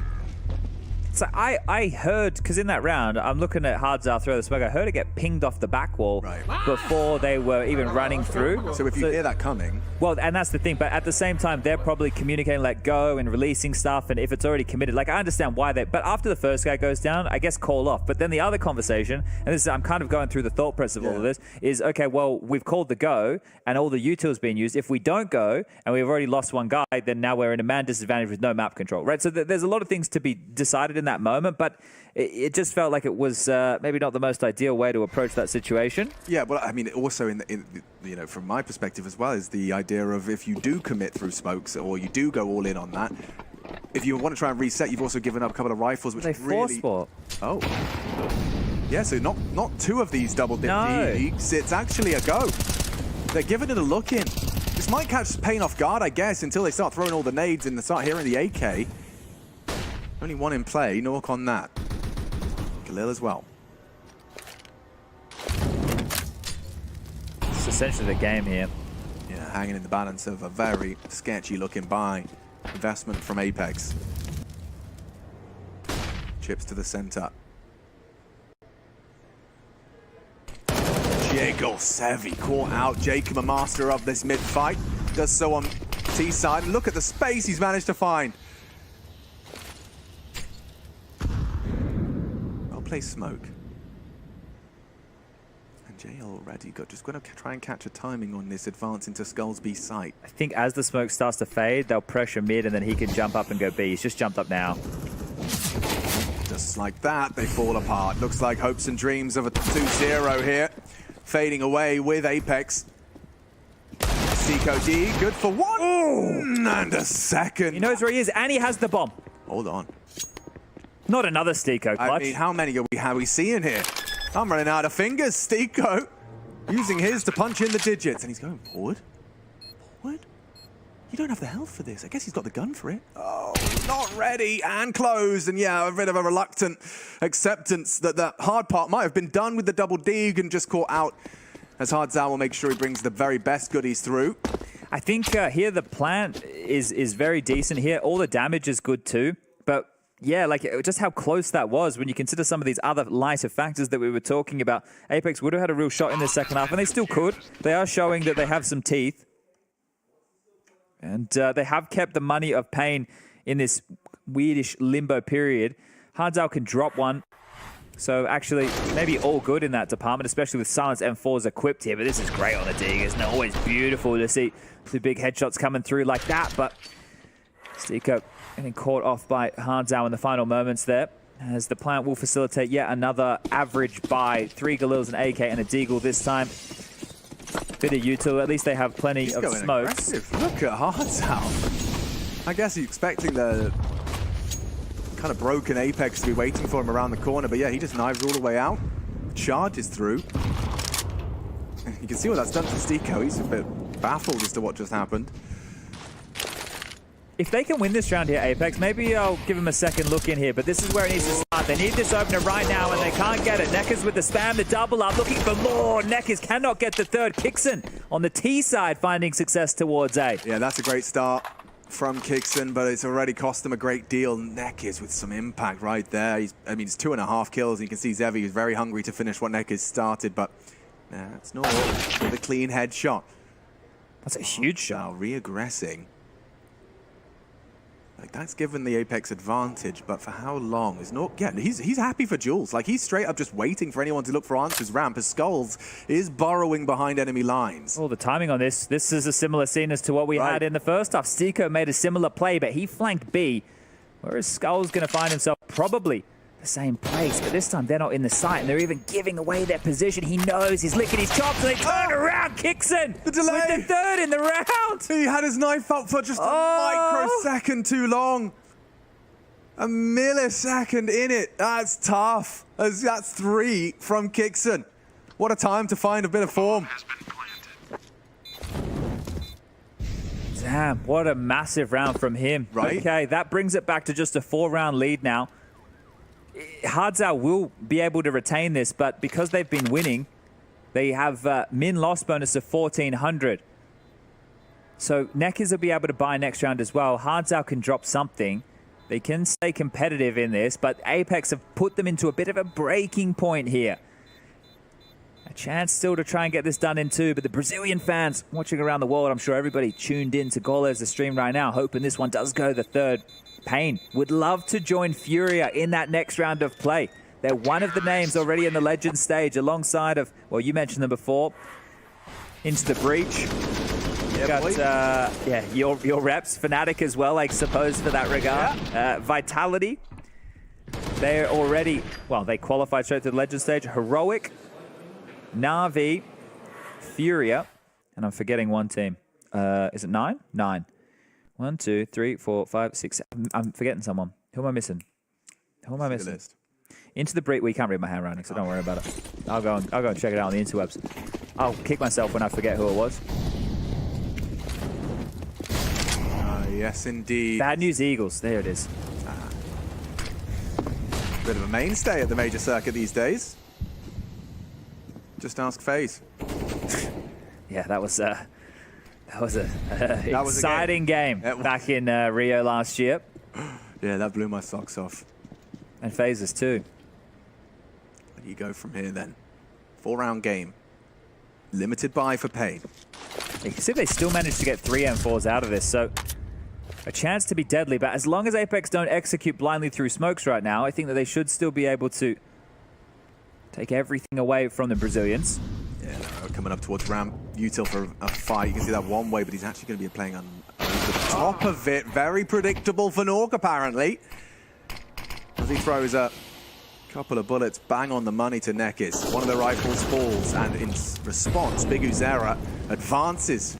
Trying to play around that smokes, but there's only one player making a lot of noise. Big Uzera might get answers off this. He does, an awful lot. He's actually drawn the rotation back over. I think he thinks there's more pressure. Now he started to flank. He's put it together. This is crazy. They can reroute back towards B. 30 seconds. Oh my god, they have no idea. Like, they know Kixon was holding A. They're going to operate under the assumption there's absolutely nothing coming from behind. Just delay. Live, Zevi, for as long as you can, because Big Uzera can ruin Apex's dreams on the flank. Never mind, Live, he frags. Gets 2 on the 5-7. 15 seconds now. Yeah, nothing for him. Stiko, Kixon, trying to recover. 12, the bomb down. They can't even plant. Gatches 1. Get up the bomb. Not for Big Uzera's watch, and it's all done.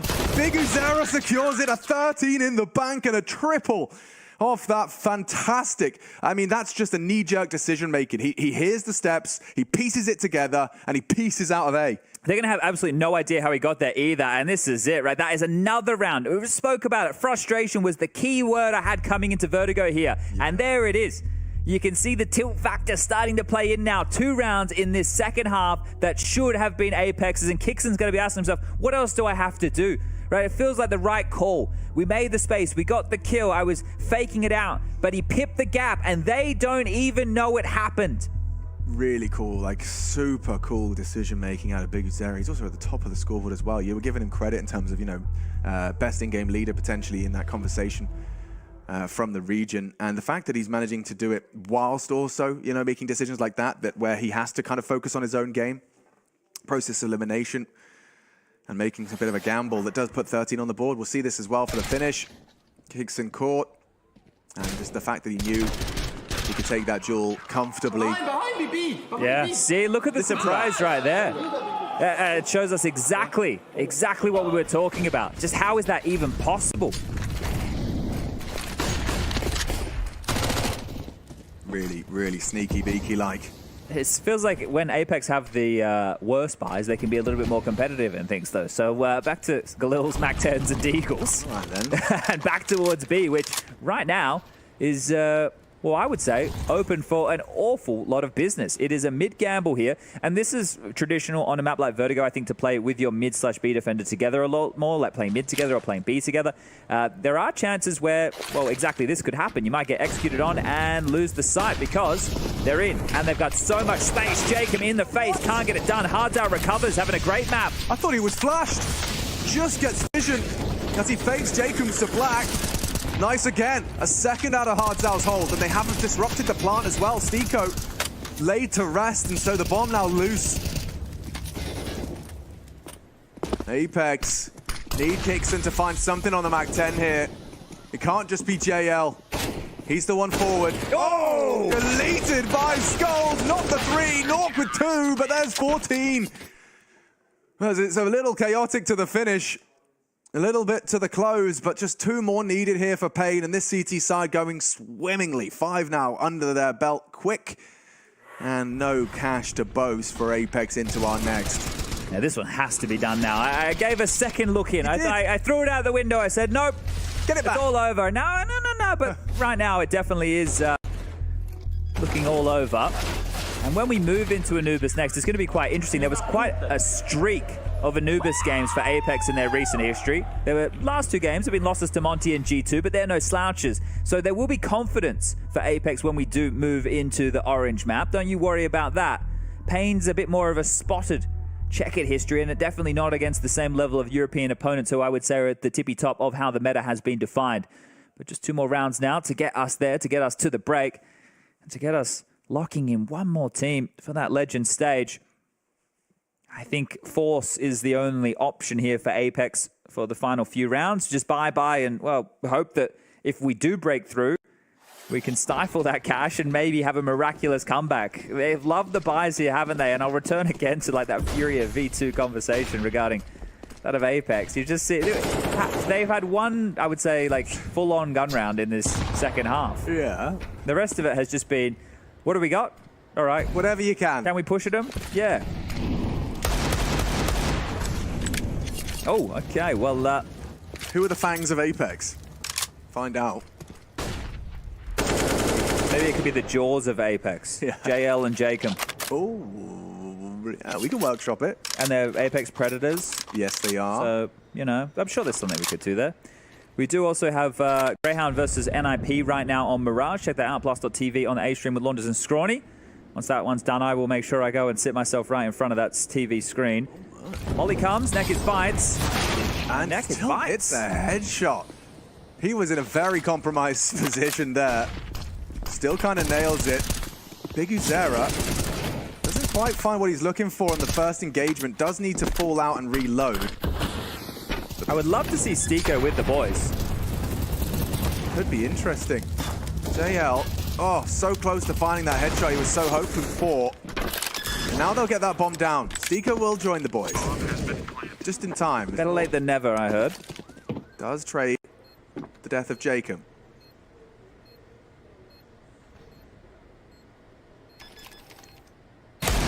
Oh! Can we see that one again? Need to. I had something in my eye. All right, well, I would love to take another looky-loo at that one. That is Specky on the dig. Some beautiful shots coming out of JL there. The bomb gets tapped. The heavy hitters come through. And they do make another one of these rounds work. Bang! What? Yeah, right? Oh, it's so perfect. The second as well. Yep. I guess I just did that. I guess I did that. And I'll try and do it again. Oh no, I'm sorry, Chad. They've got full buy. Yeah, you know. Yeah. Apex have a full buy. And there's 5-7 on the other side. Yeah, so we know how this one goes, right? Wow, Stico, back aware of that, and he does really bring him down low off the toes. Great aggression from Hardzao, and yeah, it's going to put them into an awkward position, knowing that there's that much already CT aggression in the mix.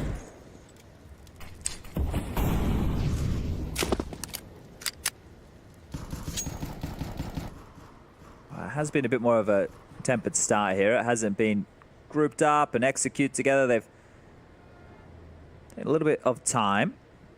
Zevi pushed out towards B, so they do have full control of the B lobby currently. Boost dismounted as they are playing in limbo right now on Crane. Sandbag Molly. About to be a biff here. Yeah, but by already kind of splurging that flash push, potency of this force is now going to be limited. And info and presence, destruction from JL. 2 and more required as he walks on into them. And a third great snap into Skulls as this 10th has come through. And the full investment from Pain is going to lead us to a pretty damn competitive scoreline towards the tail end of this half. JL is sharp, right? Laser beaming with it as well. And it's not like he's tapping. It feels like there's a bit more of a burst to it, and then he's just flicking around. So some good shooting yet again from Mr. JL in back-to-back rounds here. Gets himself up to 19 kills in total, 3 in round number 24. Nork, 22 kills for him. Jacob with 18. And Stico with 15. And Kixon, who he did have a big T-sided round so far, but the in-game leader, first North Macedonian at a major. Having a bit of a rough go of things, but if he can call the boys back into play, he'll be more than happy with that. And in-game leader's scoreboard's at the top of your screen.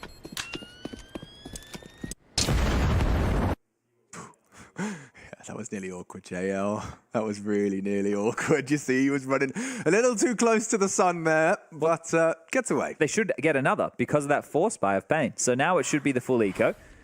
Next round, I would expect a timeout from Pain just to say, hey, boys, we've let it get close now. Should we close it? Yeah. Yeah, and those conversations actually tend to be where things get worse. Yeah. You don't ever want someone to say that out loud. You just want it to happen. And this one, admittedly, is not where that conversation should be going down. It's yeah, they're going for a full economical and going to be just hoping that they can catch someone going for a walk-up A.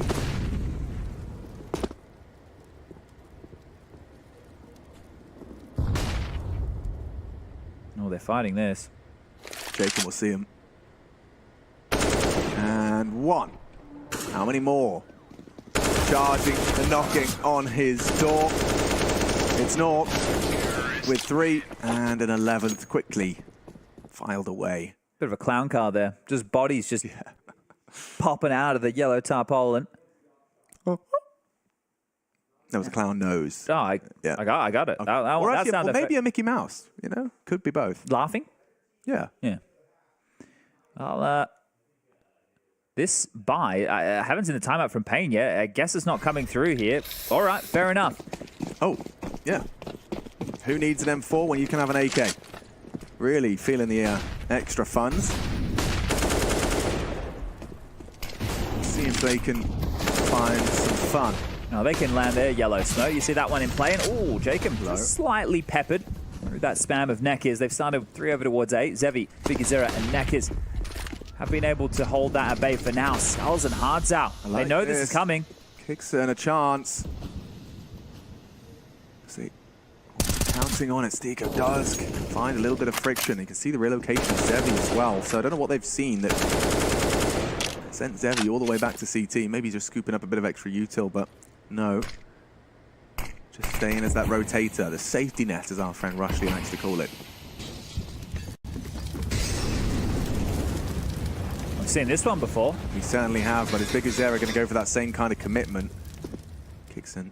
Equally as unaware as last time. Yeah.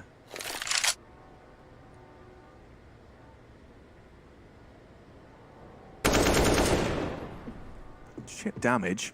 Enough to ward them away for now. The regathering of this B defense has come into play. They're behind the gens. Here comes some smokes. You can tell these guys are vertigo experts. It's always majority of their forces in the right place. But can they find the right result? Oh, it looked good for a moment off the boost, but Stiko dismantles it onto Hardzao and JL onto Zevi. Issues for the remaining defenders now. Yeah, Kixon on A, sure, but bombs going B. And Stiko... Guys? What is this? How does this happen? Stiko did not clear him. And Skulls has got a double off the back of it. This could be a very awkward round to lose. And frustrations bubble to the surface as Pain take 15. I need to understand that one. And I need to see Stiko. Absolute mare. An absolute mare. So he must have come out of the smoke. I think he's come over the top on the pallet, right? And he just hasn't looked down. He just hasn't looked down. Skulls because we saw that there were 3 players there, and as soon as the 2 die initially, I think Stiko thinks that end for the boost. He doesn't realize this is so ridiculous. Look at the time on the clock as well. What, another round, another absolute blunder for Apex here. And the tilt factor is going to be off the charts. Everyone head in hands after that one. Off the charts. Oh no. Take that one into your break. Take that one into Anubis. It's gonna, something that they're gonna have to shake off here. If they could just have one good round now. Like, don't let this be the end. Don't let them immediately be having a team talk off the back of that loss. For Apex, it's mental. They do need to make this gun round count. I'm not even talking about overtime. I'm just talking about recovery. Putting that momentum back in your court for a little bit. You can see, like, face palming your whole team in a line. Pulling palm to face. Key in this round right here, they're ahead of this sandbag smoke. They've disrespected it, right? So Jacob, oh, he spotted. Yeah, I think Nekis saw, I thought he saw something. There was definitely a flash of light. A glance. About to get more than a glance. Yeah, but now this is a quick one. Look how quickly Jacob scales into the site. Elevator though, he wasn't ready for the fight. Zevi, quick, and already doing damage. Just an MP9. Nork will outpower him with the AWP. Maybe a 2-on-2 that can still favor them. Hardzao's going straight through that smoke. That achieves nothing in the long run. And loud about it. Kixon could be caught out if he does mantle up. Get in front of them. They've got plenty of that. Nork knows he could be the difference maker. Takes down Skulls. Options for Hardzao. Oh, 1 damage. Insufficient off the HE. Will get that smoke down. Makes it awkward for Nork. Yeah, fires off the shot to draw attention. Kixon gonna have to hit the spray off the fake, or he's holding it, pulls him off, and it should be done. It should be. Nork, it's awkward, Bates good, and we will see another round of play. Whew, I got worried. If there was 2 of those Nork smoke diffuse moments in one game, he could have definitely been feeling even more frustrated. But there you go. They will extend play, and we likely see the full 30. Yeah, okay, well, again, financial woes available here. Nekis grabs that freebie, but the scaling on them was a bit of the problem there. It's Nork, it's all Nork. 30 kills for him, 10 above anybody else on his team. Nice! And maybe still believing they can get this one done. It's not going to be done in regulation. However, overtime will be required if Apex want to get a 2-0 and get that ticket to that Legends stage.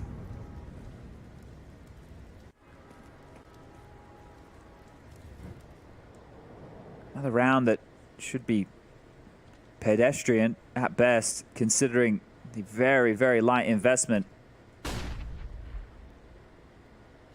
I think it's got 1,800 invested over all 5 of the Pain members here. What do we got? 700 for the Deagle. Is that a P2K or a P250? It's a P2K. I got tricked. Yeah, they are. I mean, one's just slightly smaller than the other. I got bloody tricked. So it's not that much at all. It's only 1,500. I do like that P250. You actually just unboxed one then. Yeah, we've been doing some case openings while we were in between matches. I'm going to do one now. All right. No, I shouldn't. Why not? I've got a job to do. Yeah, but you could do it now. Which one? Revolution, Recoil, Snakebite, Clutch? Well, let's go Snakebite. Okay. I opened some good stuff, I thought. There we go. Oh, yep. First frag done. And a second, third. And yeah. 5. You saw what happened. Yeah. Oh, everybody died. Let's have a look. All right. Now, I've never opened a knife. Have you? Yes. Yeah, the Dragon Law thingy. Yeah, that's the one. So this is a real opportunity right now. If we're going to set the level, if we're going to understand exactly what Apex can do, they can take us to overtime. We're going to talk MR3, 10K, if they can get there. They just need 2 more rounds. And to get there, if they win this round right now, round number 29, they are in the best position possible. Lost bonus into the next 2,900. Pain don't even have enough for all the bells and whistles right now going into this very round in front of you. So Apex, they're not in the driver's seat, but they got a chance to overtake. Oh, 100%. It all hinges on this next round of Counter-Strike. And it's a quick one. 1 minute 30. Already friction. Sandbag spotted. Needs help. Big Uzera, free smoke to try and elope. Nekiz and Zevi do need to bail him out. There's HE's on his nose, down to 50. They are uninterested in fully accelerating. They wanted to try and force him into an uncomfortable start. Oh, that's awkward for Kixon. How does Nekiz get both? JL and Kixon cut down and out of the round as Pain just 3 frags away from taking us to Anubis. Yeah, Nekiz is one of the names we haven't been saying an awful lot here, but he's going to light up the server and light up the scoreboard. Almost gets the third bite of the cherry there onto Jacob. Mad. Down to 10 HP, and this one has to be done. Perfectly timed. We've seen Apex lose rounds with more, so this is going to be very difficult for them to try and steal this one back. It would have to be more heroics from Nork, and there's the first. 45 seconds. It's all Nork. Incredible haul. 31 from the Swede. Jumping across his Stiko. He's got a lot to contend with, and Zevi will cut him down and out of the round. Nork and Jacob now just Nork. That full 1v4 ace. Just to extend play. It would have to start right now, not to be. We are off to 3. Anubis required in order to secure the legend spot. It is between Pain and Apex. We will see you on Anubis, and we'll see you after the break.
tail end of the Challenger stage, just 2 more days of play, and it feels like this is the best opportunity for both of the teams here. As you can see, Pain securing themselves a trip to the third. We do have Anubis ahead of us, and it's one that we're very excited for. I say we. I am Alex, I'm joined by Chad, and Apex managing to force it to 3 with a nice win on their map pick. So we find ourselves ending at the pointy end of the spear. And what do you reckon of that take, Chad, that this is the best chance for both of them in order to get the job done before you fall into that very scary 2 wins, 2 losses. It's a stacked old group. I'd agree, and I think that because the pressure amplifies tomorrow, and it depends on your matchup. Maybe you go up against a team that maybe has a little bit more experience in this type of environment, maybe a Liquid, but you can see some of the shots here, the teams using the final moments of sunlight here to have a bit of a chit-chat, recharge, get the fruit in them. I can see you doing the same, a banana and a mandarin in the other hand here. Mandarin, I'd go It's a Mandarin. Maybe it's Mandarin is a Satsuma. Maybe I'm just weird. I don't know. I used to work in a produce shop for a good 2 years. So literally the same. Yeah, I've never heard the term Satsuma. Yeah. But it is a citrus fruit. I always have a Satsuma in my lunchbox. This is going to take me right back. Right back. Well, I hope they're refueled. I hope you're refueled at home. And we are somewhat. He hasn't eaten it yet, but maybe at half time, just like the oranges when you're out playing football. But this one right here, Anubis, I feel this is the perfect map for a team like Apex. I think that they're an all-in team. They like the aggression. We saw that on Ancient, them charging down, fighting B lane, getting involved in a lot of those fights. They also were trying the same thing on Vertigo with A ramp fights. So a map like Anubis where you should kind of be encouraged, whether it be out the gates or at some point within the round, going for some CT aggression. I think this can be great guns for them. Nork had a really good showing on this map the other day against G2, even though they couldn't get it done. Nork was being consoled there. I don't know if it was consoled, but Mytha was taking him to one side, right? And the looks on Nork's faces throughout this series haven't been the best of. And frustrations and tilt were a conversation on Vertigo, because you look at the scoreline. I think if Apex had tightened up a few of those silly rounds, and there was a lot of those silly rounds, especially in the second half, maybe they could have had it done in 2. Like, straight up, if I bring up Apex's Vertigo results, I think that result is the best they've ever looked on Vertigo. Yeah. You know, and even with those flubs. The silly yeah, there's lots of words for it. You know, I didn't say any of it. But yes, it was some unfortunate twists of fate for them. And you got Nork dropping bombs. Of course, we expect to see him be able to replicate that performance versus G2. That is it's a big ask, no doubt about it. You can see Cuban, of course, he is going to be having, this is his perfect moment. This is when you've got the full, unfiltered, as much time as you need to get your boys in the right frame of mind. You know, this is something that a lot of players, you know, this is where experience does prevail when you are in that third map, when it's do or die. You're coming in tomorrow with additional pressures. You've just got to get those 2 maps out of your brain, those little, you know, those things that we're saying you could have tightened up. Sure. It's irrelevant now, right? Like, you've got a map ahead of you. It's much better to be focused on the task at hand. Oh, this is where you get that crossover of experience meets the pressure of this moment of knowing that if you do flub this chance, you still have one more tomorrow, but it becomes infinitely more harder. And the other side of that is that experience factor of Stiko and Jacob having the most out of everybody else in the server combined. I feel like that could be a fair surmise of the situation here, as you do see the bums getting in the seats, getting ready to get things underway. And I'm curious to see how this one unfolds, because both teams, with the Counter-Strike that they've shown here, could be deserved. But this is the thing with majors. You don't deserve, you earn. And to earn your way, you need 16 more rounds here as we move into Anubis. And I'll touch on it again. There was a streak of, let me just count this out, 1, 2, 3, 4, 5, 6, 7, 8, 9 in a row on Anubis for Apex. Now, sure, that has varying results to teams, but in this list, OG, Eternal Fire, a team that really does love a bit of Anubis. Aurora, that was a team that was definitely screeching to the top of the list. Those are the bigger listed names. But then in more recent times, they lost to Monty, a team that also loves Anubis, and G2, one of the best Counter-Strike teams in the world. So with that in mind, I would be favoring Apex coming into this third and final map. It's just going to come down to those frustrations I was discussing, and if they can be held onto, because I don't think Pain are necessarily a slouch on this at all, but they have had a lot more domestic competition, or regional competition is maybe a better way to put it. So their playbook is definitely not going to be as fleshed out or maybe as current in the meta, but they're a very good team. Yeah, but I always wonder about that. You know, like when you're having great successes domestically on a map, does that, you know, give you kind of bad feeling of your strength, or does it kind of get you into that kind of false sense of security where you think everything's going to work the same way against teams like Apex? It's going to be a very different kettle of fish they find themselves swimming with here. Now, this man on your screen, I was just going to say, the highest rated player for Pain on Anubis. So keep your eyes on Zevi, followed up by Big Yuzera, and then Skulls, who's actually, as far as rating goes in the last 3 months on this very map, in the exact same conversation as Hardzao. It's Nekiz who's down the bottom, but everybody's positive. So that's what we're looking for around here. Orbs are going to play a big factor on a map like Anubis, but looks like we are not too far from getting this one underway. You can see the little timer at the top of your screen, 1:30. And also, if there's not enough Counter-Strike being pumped into your eyeballs, make sure you head on over and check out Greyhound versus NIP, which is currently live on Mirage. Much closer than I think most people would have initially anticipated. And you can see here, you got a bit of a B-Stream update all tied up, legs 11, as it is looking like Greyhound will be moving into an eco, so NIP should be taking the lead here. Yeah, looking at that round recap, wow, we get all the information we need as to how that's played out. I think one of the biggest things to play Greyhound in that run, they've got both pistols, but the CT pistol, they lost the Force. So, okay. Yeah, something we're going to have to go and watch in the future here. But this is the thing, I don't know Apex well enough to understand how they're going to handle that map loss and some of the rounds that they lost. So I think for them, and this is the fun part, because they've been able to get all the pistols, is to come on here and start strong with exactly that, right? Make sure that they're able to get that ball rolling immediately and forget about the woes of the loss. Essentially, this becomes a best of one now. And one of these two teams anticipating that legend stage. You would love to get it done today, because then you get not only tomorrow, but Friday off as well. So 2 extra days to prep. Or at least just relax. It was good to see teams like Ents last night. They were kind of just taking a bit of weight off their shoulders, celebrating the achievement so far, knowing that you have a couple more days of prep time. Right, they're talking to them, they're going to have Kraken that next day, but no more chit chat about that. Let's get this one underway. You know what that music means. Map number 3, Apex versus Pain, the final in this series, and the final for one of these two teams to get through to that next stage of play. Here we go. Apex on the attack, Pain on the defense, and quite a heavy lean towards A immediately from both teams. 3-man stack from Pain. Oh, Hardzao, I was thinking he's going to go for a look, and yeah, there's a lot more than he bargained for. He still catches one, and Zevi elsewhere on the aggress from A does tap another head. Now, it cost him a great deal of health, but taking Nork out of the equation is certainly a pretty good way to start off for Pain in pursuit of their first pistol. They still have a lot of this utility if they want to try and follow through with it still. Could get the Molotovs in towards the A site, one towards the Heaven position, one towards Bricks, or maybe Connector, and pick their poison on the fights. A bomb to be scooped up over towards T stairs, and right now, Pain really don't know where this one's going to finish. Okay, well, yeah, it looks like the game plan is clear. So much util.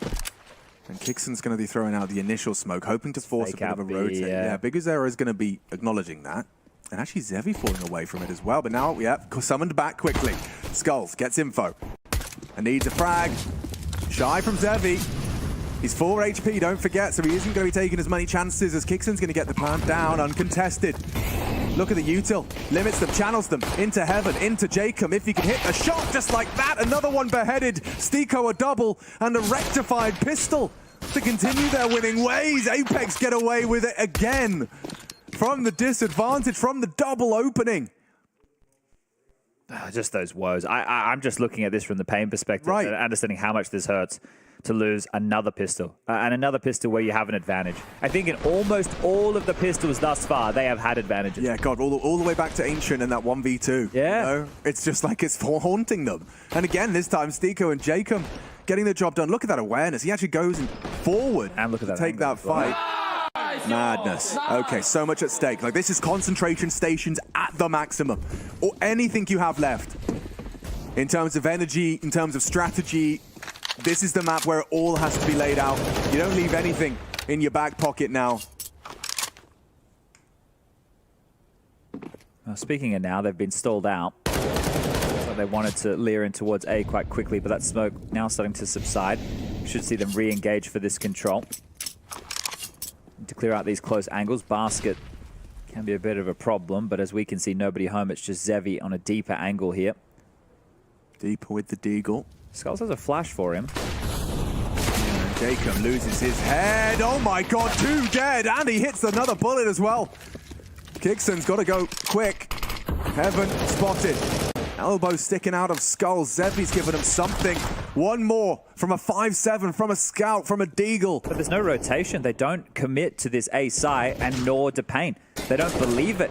This is weird. And maybe that is the right call, having to silently slink on out. SoundQ May dipping into the water, but I don't think anybody will have heard that one. So it is somewhat fortunate that Nekkers and Hardzao didn't completely rotate away. But between two mines here, Apex just hoping that there is going to be Pain wanting to keep moving. And we saw this one before. We'll see it again.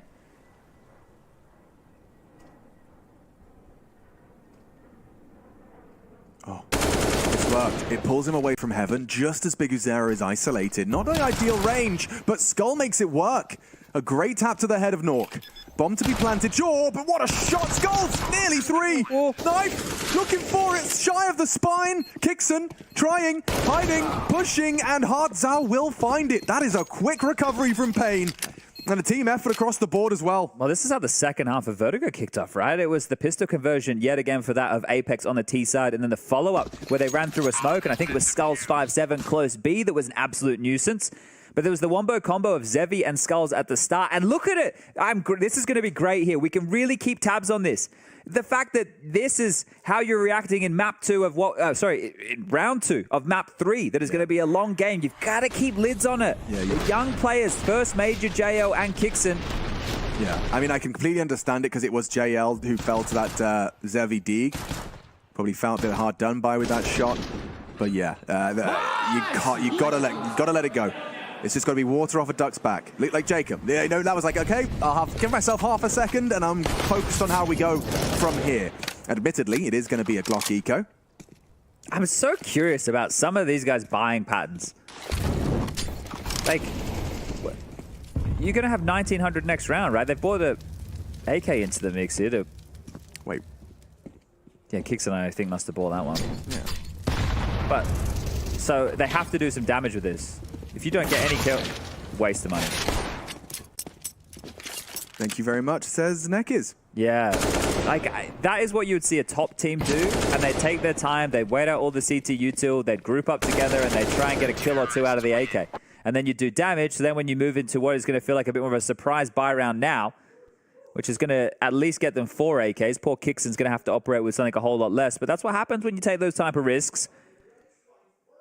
But this is the thing, with 4.2, 4.3k, it is only going to get you an AK, a smoke, a flash, maybe a molly if you'd prefer that instead, right? You're not going to have full belts of utility, which then limits the amount of options you have on the map, which means that your openers, right? Do you want to be aggressive mid with util to do the double mollies? Do you want to, and if you get blocked in any area against the team who has full utility, you get blocked at all. Oh, it's JL as well. It all compounds, Chad. Frustrations and frustrating deaths for JL. 0 and 4. Let me check his ADR. How many times has he hit people? Yeah, he has 44 average damage. Just not able to find any kills just yet. But you can see him slumped over like a character from Sesame Street. Skulls traded, Kixon 1. Zevi holding on. Oh my god, he's good for 2. Managing the spray on the M4. Now, the bomb was seen A, but Zevi's so low, he's actually summoned Big Uzera to housekeep, maintain control of the bomb. I say that as he's actually pushing forward. He wants answers. Oh and my he's giving him God. the frag. Kixon, all to play for now. And Zevi, forward position. Crosshairs there, and Kixon pulls it in to tie us up. A 4K for the 2-2 split. That is going to feel real good for the leader right there. Look, the heads-up maneuver, the flashing forward, the taking the fight. Well, it's a dud flash, does absolutely nothing. This is how it kicked off. A great opener from Nekkers, just spamming through that smoke. This is fantastic work over towards A main. You feel that's the round, but Kixon, he won't go down without a fight. A big 1-on-2 for the first North Macedonian to be at a major and the in-game leader of this team. Oh, I got goosebumps after that one. Just seeing that kind of sudden belief on Nork's face, like he knows that was a gift. That was a gift. And Kixon leading by example. Molly Jail forces the transition away. Hardzao tuck in. Jacob burnt down to half. They're going on this. Kixon does immediately get held at bay, and maybe that's enough to perhaps call the bluff, pull away. Oh dear. Apex, short-lived celebrations as it's a quick, clean 5 kills for Pain.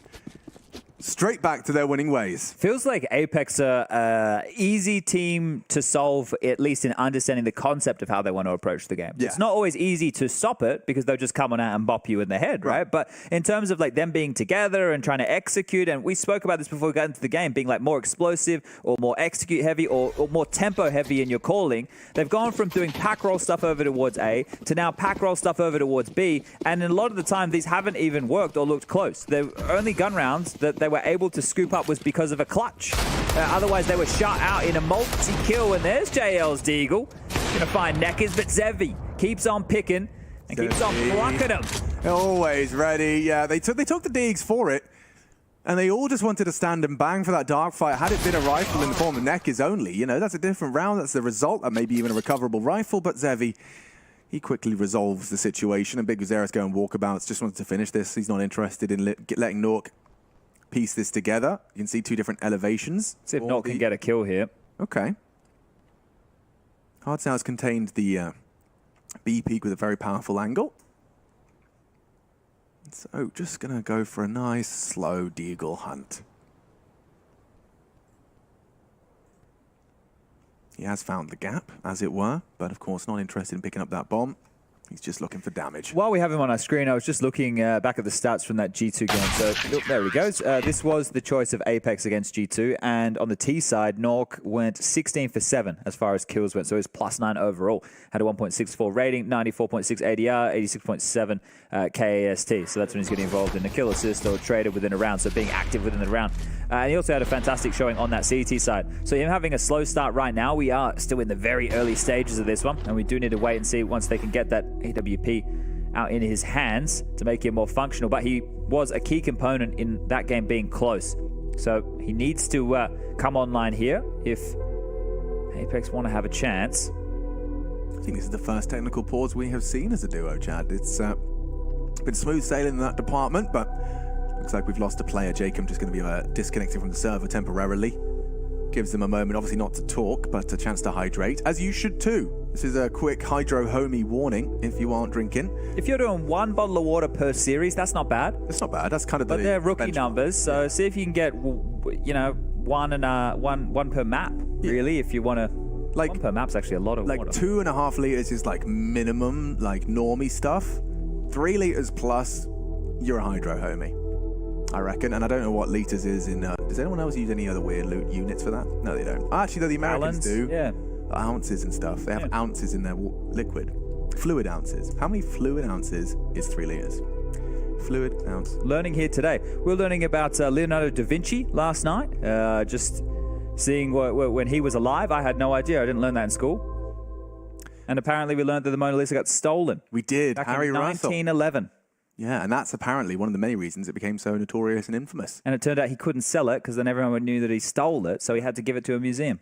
And there's also a little bit of a conspiracy theory that the Mona Lisa was actually the version made by his assistant, who was actually learning from him. Oh, dear. Yeah, Da Vinci had someone copying and painting the same thing he was. Don't let the HUD fool you guys. I promise you we're not playing 4v5. If we were, We'll give that a that could be F5. schoolyard rules. I got it. Technical wizard, me. Well, take us through this one, Mr. Tech Wizard. It's about to be a B play. They're going to be behind both these aggressive units.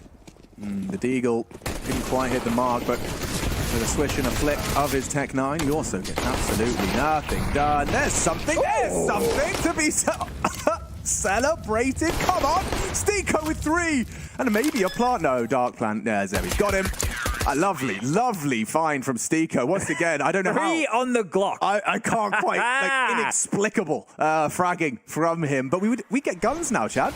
That's exciting, as was this. I mean, 1, a joke. 2, even more. And a 3rd, and nobody's laughing anymore. Yeah, it just makes good on what Nork had started right there. But again, with this Nork conversation, yet to frag, we're about to move into round number 8. This would be the time for him to come alive. No AWP available for him here, but that's not the conversation on the other side of the server. Pain.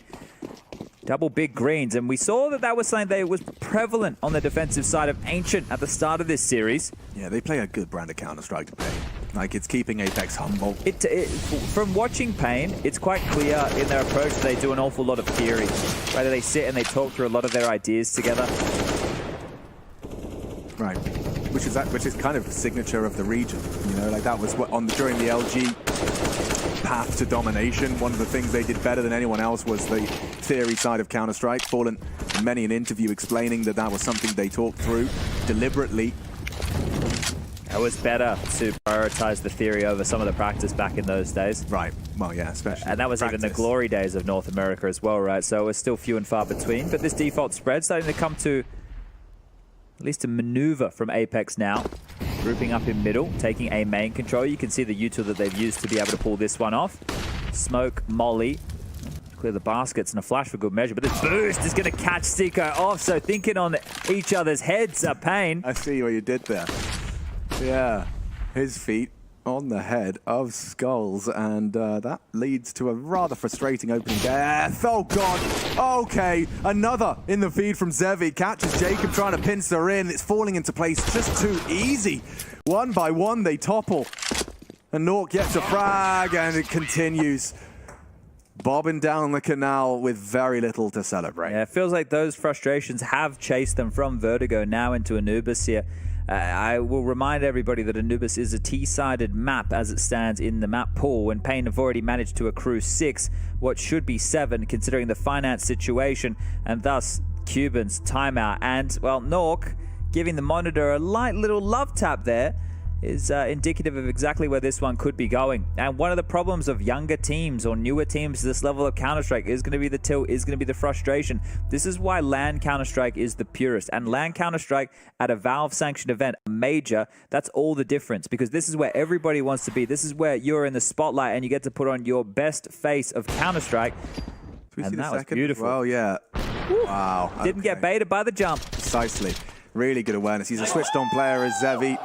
And also just that gimmick, you know, call it a gimmick, call it what you want, but that boost, setting it up. The A-main player is now extra cautious when he wants to take that space early. Yeah, imagine if they try and reuse that util set. It's a new consideration here that Stiko is going to have to keep in the back of his mind. I suppose different pathing could account for that here, but... no surprises, Stiko is not going anywhere fast towards A-main. But just Deagles and a scout, JL. Decapitates Nekkers. And a tag onto Hardzao. This is promising. It's certainly more than just damage now. It's a conversation. It's a smoke. It's a flash on Kixon. And it's a regroup B. They might have to move into more of a retake setup on B right here because they will be overrun. So you can see they're starting to configure that now. Big Uzera doing an awful lot of talking. And this is what I love to see. They're not just allowing their players to float across the map. They're removing Hardzao. I think they're taking him all the way back around to CD spawn long lane. And yeah, Big Uzera now will call that the fight is coming. They can boost over this smoke as well here. That's going to be an option, but it seems that instead Big Uzera is going to go around the world. And Hardzao, this is what he's been waiting for. They don't have a smoke for this cross. They have to brave it. JL onto Big Uzera. He could get another. Oh, Hardzao spotted. Can he finish what his scout started? He tagged him up earlier, working with just 30. Skulls coming dark late. Missed shot. Doesn't make the same mistake twice. And now JL's scout no longer a threat. Hardzao can crawl. Bomb is down. Can Apex really make a round out of this? This is a conservative Deagle round. Saving up the pennies. Oh, and doesn't find lethality. Nork again unable to find the frag. That's 0 and 9 as it all falls onto Kixon. Oh! 1, 2. Oh, and the third for glory. Kixon, more impact from their leader. That is 2 clutches for this kid right here, right now on your screen. Stepping up when he's needed most, just as they were finding themselves down in the dumps. Another reason to believe here for Apex. Oh, I thought they were down in the dumps. Look at this. Zevi trying to go for the clear. Perfectly timed. And 3 1v1 headshots. That is a banger-ranger. He is responsible now almost single-handedly. Well, you can attribute a little bit to JL right there for chipping on in. Whoa. But that is 2 rounds where Kixon has had the close. No, that's a defibrillator round. Like you were looking dead in the water. It's a T-sided map, we said. Staring down the barrel of a 7-2, it wouldn't feel like that. But Kixon's just given him something. Surely, you know, we talked about kind of shaking it off and the pressures of the moment. That's got to give them something to hold on to, something to celebrate. They can't just throw it all away with a haphazard push. Okay, 1 and done. Zevi another, the perpetual problem for his opponents. What a flick out of Nork. That's one way to break his silence. He takes down the B player. Neck is still there. Skulls A side with Zevi. Up for debate now. Yeah, they've got to regroup here, right? There's still so much time, so they're waiting for the CT info play, that re-aggress. You can see Nork burrowing all the way back towards the T stairs here. Needs to be careful with his movements to Steeko. Doesn't want to give away a sound cue that he is lying just on the other side, because Skull's starting to get inquisitive, and has the barrel been spotted as Steeko clears through. Definitely seen him now. What do you do with that, though? You know, yeah. It might lull you into A. Precisely, and that's Zevi, who's just an absolute beast. Just always a thorn in Apex side. Steeko. He's making it seem like an A commitment that will keep Zevi busy for a moment longer. Neck as though he's pushed out of B main. Will this be overlooked? No, is the answer to that. Oh, he made noise. True, he did make noise as well. Jacob's aware. I don't know if they heard him. I think Definitely did now. Yeah. Oh, well, a nice one there from Apex. A good one to piece together, considering how that one looked like it could have fallen apart. That all in mid play. Again, loving the pushes through the smokes, aren't they? But this time the high risk does pay off with the high reward, and they will turn this into a 2-round game, unless Nekiz, who actually is having an inquisitive glance here. Steeko's completely left the site. He's waltzing on in. They've foregone the bomb, and it's not planted. Now, if he missed the shot, then there was a chance to defuse right there, but Nork will make sure that doesn't come to fruition. Yeah, because if he did miss that shot. Yeah, I was about to start screaming, he has a kit. 5-second defuse. Had Nork missed that, that would have really been an awkward run for Jacob. But yeah, let's recap this. Jacob did manage to catch Big Uzera with the flame, and this is great from Steeko. Not only does he get skulls, he keeps Zevi busy and finishes him off on that Canals fight. Round, boys. Come on. Yeah, trying to keep the juices flowing in the right direction, because Apex, they're just still trying to shake off a disruptive Vertigo loss. Feeling like a map they weren't expecting could have been gone their way. Now this one here is going to do a lot for them, though. It is worth 2. So see Payne just down to some light pistols here. Just Hardzal's dig. And where's he off to? Aggressive out B main. And that's something that Apex, you know, they're not having too many issues with. The AWP of Nork is the perfect weapon for the job, as JL will chime in for a double. And well, it's just these last two looking for trouble. Jacob with the wrap around the world to back up his AWP. Might get here in time. And, well, doesn't need to. Nork will snatch both of those away. Jacob finds himself a deagle for good measure, and now cash in the coffers for Apex to work with. So maybe a little bit more confidence in their calling here, knowing they have a buy secured into the next round. Payne as well, getting their purchases flowing. Now, they did manage to get these 6 rounds in the first 8. So there's still a chance for Apex to find them all the way up to that total of 9, and that would be great for them on the half. What is the change-up looking like now? 3-man B start on the defense as Nork asks anybody from Payne to have a little bit of a peek from that door side. And here we go. They're going to walk across mid. Big Uzera, if he swings on out, they're already ahead of this. Here's the steps, and again, they're exploiting this mid position. Yeah, they do seem to have found the recipe for success now. It is through mid. It is a very potent util pairing. You cannot disrespect that smoke. Hardzal, you can try jumping for info, maybe a spam and bait. He actually hit a teammate through that. Deeper Molly fails. Kixon pushing the issue into Zevi. He knows there's one heaven. Is actually 2. Now only the one. Skulls the element of surprise. Good trade. Needed more. Jacob caught and brought down by Hardzal. Going for that plant. Nork, he actually doesn't want to take that risk. He wants to clear out the threat. It's an AWP, not perfect for the close quarter engagement, but no stranger to some combat AWPing is Nork. They're so close. This is a 2-on-2 that could end it in a drop of a hat. Silent Mountal. Distraction. Successful, maybe. No! Gets away! Oh, in the second. Hardzal holds on. A triple from him, maintains the AWP and pulls a 7th out of the hat. I feel we've quietly gotten here, but this is something that's just slapped me in the face as I hit the scoreboard at the tail end of that round. Zevi has 17 kills to his name already. Just an absolute masterclass from him. Think about every time they've tried to come A, like obviously the Deagle round, the AWP round. True, very true. It's just like every time you try, Zevi's going to take something. Even the adjustment, of course, he adjusted into their Akon shot as well. Like, it's just, yeah, you can't touch him. You can't touch him. And we did mention on Anubis, he is their highest rated player, so living up to his namesake here. And not feeling any of that pressure. You know, everything we've been saying about Apex, it goes both ways. Payne are feeling it. They're just not showing it as much.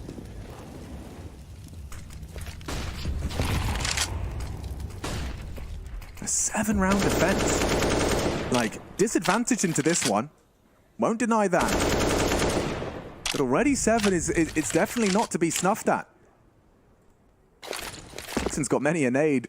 This time it looks like it's going towards mid-side. As they're going for a bit more of a direct approach. Well, we saw how these pack roll moments didn't work out for Apex earlier on in this half. Maybe this is the time for them to break through.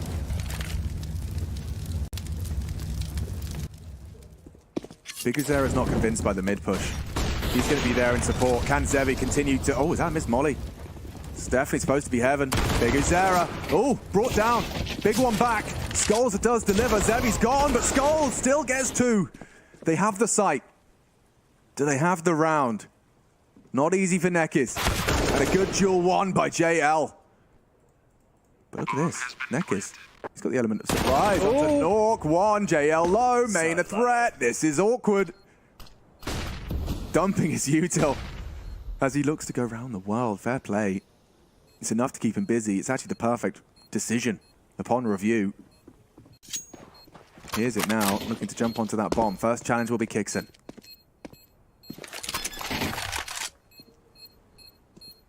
Saving the AWP here, yeah. Not a bad choice. And he Not a might bad not get away choice. though. JL, oh, hot in the pursuit, yeah. Probably the best option in that scenario, so we'll at least give them something to bring on forward. Okay, well, a one-round game now. Yeah, JL the difference maker, I think, on that second frag. Well, you look at him and Kixon combined in that lighter round where Kixon got the triple kill with the Tech 9 on B. Kixon's clutch as well with the AK in the 2v1 scenario against Zevi and Biguzera. Like, those two in combination here have been a key reason that Apex are working with as many rounds as they are. And then go back to the pistol where Apex then lost the force. Well, that pistol, Stiko and Jacob found some impact there. So everybody is contributing. There's not anybody slouching right now on the Apex side, as Kuban will take the second time out here to try and get them the half victory here going into the break. They'd love to get these next 2 consecutively, and they understand the position that Pain Gaming may be finding themselves in here. It is just the saved AWP in the hands of Zevi. The rest are going to take the economical. So how much can Zevi really do? They got him the weapon he wants. They got him the weapon he's fragging with. The reason he's at the top of the scoreboard, he's going to need to do an awful lot here if Pain want to have a conversation in round number 14. I'm interested into his decision-making with this. You know, you've got the only real threat. Likely going to be, hopefully, helped out by some information relay from his squad, taking a few more gambles and information plays. And look at this very stat. This is Apex doing a default. A full spread. Don't want to be caught out by any funny business here. Yeah, and you understand because they just want to identify where this AWP is. If they're round the corner, they're about to find out, and Zevi shoots a moment late, and now they know. Are they going to snap into action, or are they going to call the bluff? So you know AWP, do you assume it's going to be repositioning after firing a shot? The fact he's coming back for more just shows the confidence of the kid right now. I mean, understandably, when he's already hit 17 successful shots. Oh, they're really starting to clamp down on this B site now. Yeah, they've used what little utility they had. Skull's the only one with the smoke, but he's A-side, so don't need to be pushing any smokes. I think they just, with those sound cues, now they're going to have to be a little bit more diligent when they clear dark. So they're going to have to clear their hard right. Whereas with that molly before, maybe if they hadn't heard that, they might have not been as worrisome. There's the first, and Jacob, just the one at the back of the site, hiding his neck is, and he will be brought down. Stiko also found Zevi with the AWP here, so Skulls is just hoping to get away with something. Zevi's not going to have an awful lot to work with in the next round of play, and just as they look away, Skulls will be able to grab him another kill. A smoke to descend. And he should even hightail it over towards main here to grab that big green back. Yeah. Kixon's actually running beach. I wonder if he's going to go into A with the AWP or is he going to a rugs? Yeah, that's the right decision to make. Skulls could have gotten off to an awful lot of locations here. So if they're not really running on the hunt, they might not even find him here. Yeah, looks good for it. And they did tie it up, so great stuff here from Apex. Well, yeah, but also no real skin off the teeth of Pain. If Zevi's AWP still finds its way into his hands next round, that final round, not going to be with any caveats. But there's definitely a change in the momentum of the game right now. I think it's starting to flow in the favor of Apex. They have managed to pick up 5 out of the last 6 rounds. Yeah, well, it was bleak, right? Yeah, it was a rough start, especially with the pistol and not getting the conversion. They could have been off to a barn burner of a map here. If they go into that second half and they pick up the pistol, it'll be flawless. 6 from 6. Not too many people can say that.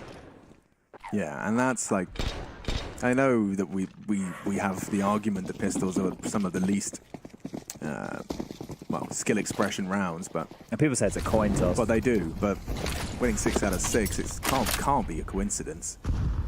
Certainly doing something right. Well, clutching's been helping. Neck kiss. Balls on this guy. The flash as well. The double. They have no idea. They have absolutely no idea. Their screen went white, and now they're watching their teammates in this final round. Well, that's one way to open up proceedings. They know where he is. The Molly's forced him into a tight spot, and Dark's coming to help. Hard's out. Yeah, you can see the barrel. Worried about Dark. Coming for him. Nekiz does go down. No trade from Hard Zhao. Probably an advised decision. You would have been swinging into it. Remember, still swings out late as you like, but kicks it again. With 10 HP. That's a huge frag. That is a massive one to find. Skulls is rotating all the way away. Big Uzera not going to completely have the hook in his cheek. He will stick around on A. But my, oh my, does this look like Apex have recovered a T-half here. They were down in the dumps, 6-2 the score. Big Uzera still got his back turned. They just walked on in. We'll take the free site. Thank you very much, they say. Stico. Oh, okay. There is some serious individuals in the server. Kixon's hit some bangers. Stico builds upon it. These are the two you want alive for a clutch. Skulls hasn't had an awful lot to say so far in this CT half of Anubis, but this is his chance to stand up and be counted alongside a Zevi here. See what you got. See what you're capable of.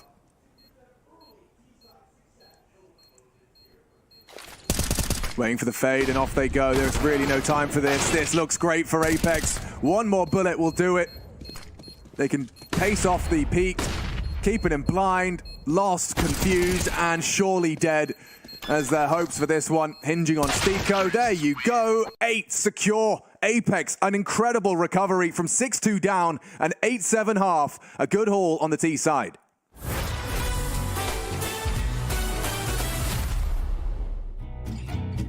It wasn't an arena, but remember the 1v1 I had against Nav? Okay, It was like the all-Canadian round. Yeah, okay. Yeah, that one was actually All funny. right. Yeah, rewatching that, I laughed for sure. This is Canada versus Canada. Like, nothing can go wrong here. I've never been so apathetic to an outcome in my life. Right. I'm going to apologize no matter what happens. I'm already smiling. I'm happy for whoever wins it and sorry for whoever loses. Sorry. Oh, he's just bleeding time off the clock. Oh, he's playing twist like a God, fiddle. Canadians are so smart. No kit either. It's done. Nav. Oh, such a sick and in play. Canadian fashion, it's full pacifist. No one shoots each other. Sorry I had to blow up your site, eh? Yeah, Oh, no problem. It's just your job. that's wonderful. Yeah, the most pacifist clutch ever. You both survived and walked away. It was No just- damage taken yeah. from either opponent. Okay.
Ladies and gentlemen, one final half to determine who gets that spot in the Legends stage. You've done the hard part, right? You got on all this way, and it'll be all for naught for one of them, Pain and Apex here on Anubis. Chad is joining me, and a recovered half leaves us at 8-7 coming into this. Kind of perfect considering the circumstances of the series, isn't Yeah. it? I think here the biggest point that you sent us into half with was the recovery from Apex. I asked questions about the frustrations mounting from Vertigo, and it started in similar fashion here, but the fact that they pulled themselves together thanks to in-game leader Kixen and some big old clutches. That Tech-9 really did just light a fire underneath them. Are we really going to see all of the pistols go Apex's way? Could be the case. Into the stack. Yeah, oh, dreamy start. He's taken down the hard hitter of Zevi. Skulls, though, no slouch. Quick around the cake. Dancing with them is Nork, and he's been cut down. Stiko needs one in this round. He's gotten away from the smoke. It's Kixen good for one. Jacob as well onto Neckers. And Big Uzera, how is he alive? 5 HP, and Jacob can't find him. They're screwed. They're pinched. Yeah, they should be, unless Skulls can dig him out of trouble. He's already got himself a second Oh, he's frag. evacuating. Straight through Akon. He can try and hightail it. He's forced Stiko away. Oh, and Big Uzera hiding Jacob inside. doesn't know. He's assuming they're both gone. Oh, no. Surely from behind, he's going to go down. He does take down Big Skulls. Uzera? That should be the Oh, no! It's happened! Guben happy with that one, understandably. Big Uzera, a little bit of a red face. Oh, he was low on HP. I understand it. Yeah, and it's shooting in the back I as well. It's understand. the classic on the pistol. But his teammate's going to be feeling pretty hard done. He's like, how has that Yeah. happened? How is that happening? You could see that Skulls at least acknowledged the possibility for it, but you see the bullets had painting no the idea. wall and the dual Berettas. No need to reload. And now believing once more. Clutches and pistols, the way for Apex to find success throughout this series. Yeah, that is a two-word death segment, Chad. Clutches and pistols.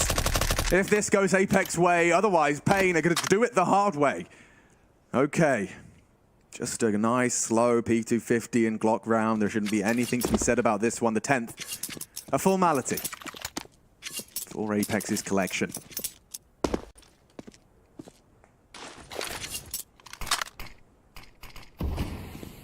There has to be no issues whatsoever for Apex. Double digits. How could you not reach it? Right. You'd almost have to turn your monitors off to be losing around like this. And JL is part of this MP5 hipster gang.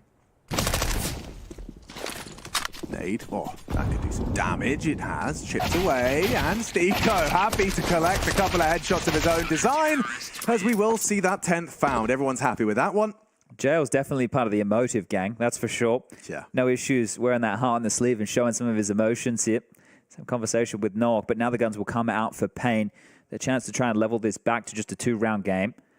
Interesting. So they're prioritizing Molotovs in the sense that there's 2 flashbangs on 3, excuse me, on this entire T side. Yeah, understandably so. I think if they want to try and pressure mid, the mollies are a lot more important. Yeah. And I would say even the same sake over towards the A side of the map here. So just for crowd control, especially against what is a bonus round where they might get a bit pushy, yeah, they're going to push. And we spoke about this as a perfect map for Apex. Here they come. They love it. Neckett might not. Yeah, spotted out, distracted, and Zevi caught out, cut down, big frag, they got the bomb. JL's gonna be screaming.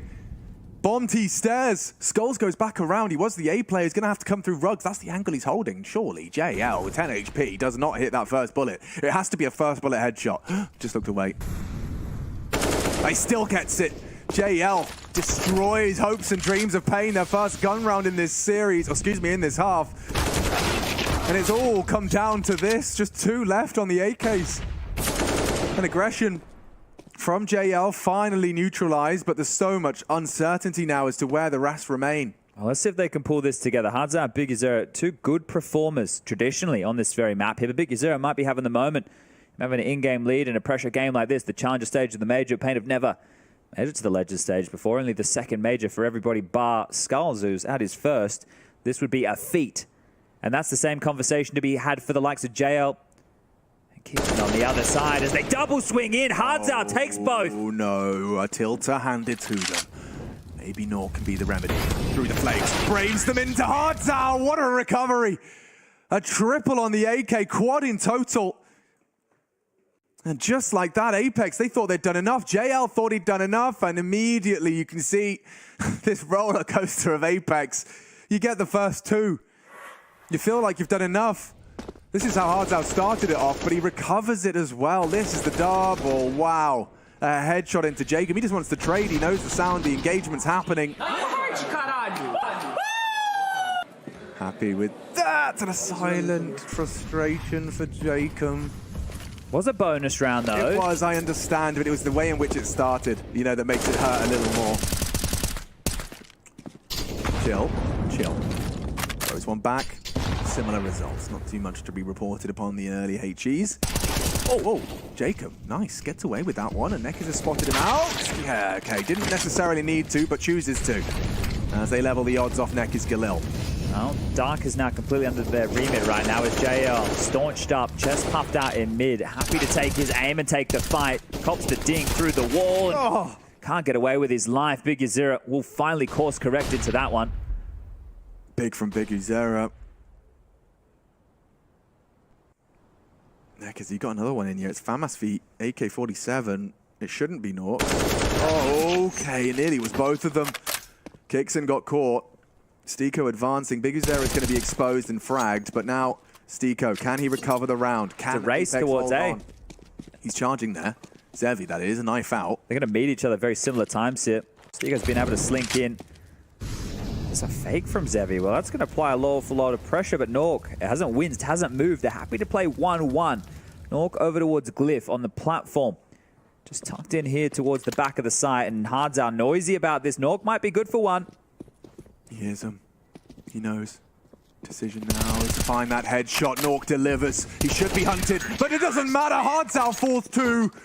And so they recover. They rectify the mistake in the previous and will secure the 11th. That's going to do a lot for Nork's confidence here. He started this game absolute stinker for him. Those frustrations were getting the better, but now being able to build back into the game here with an awful lot of impact. It's a great round there from Nork on low HP.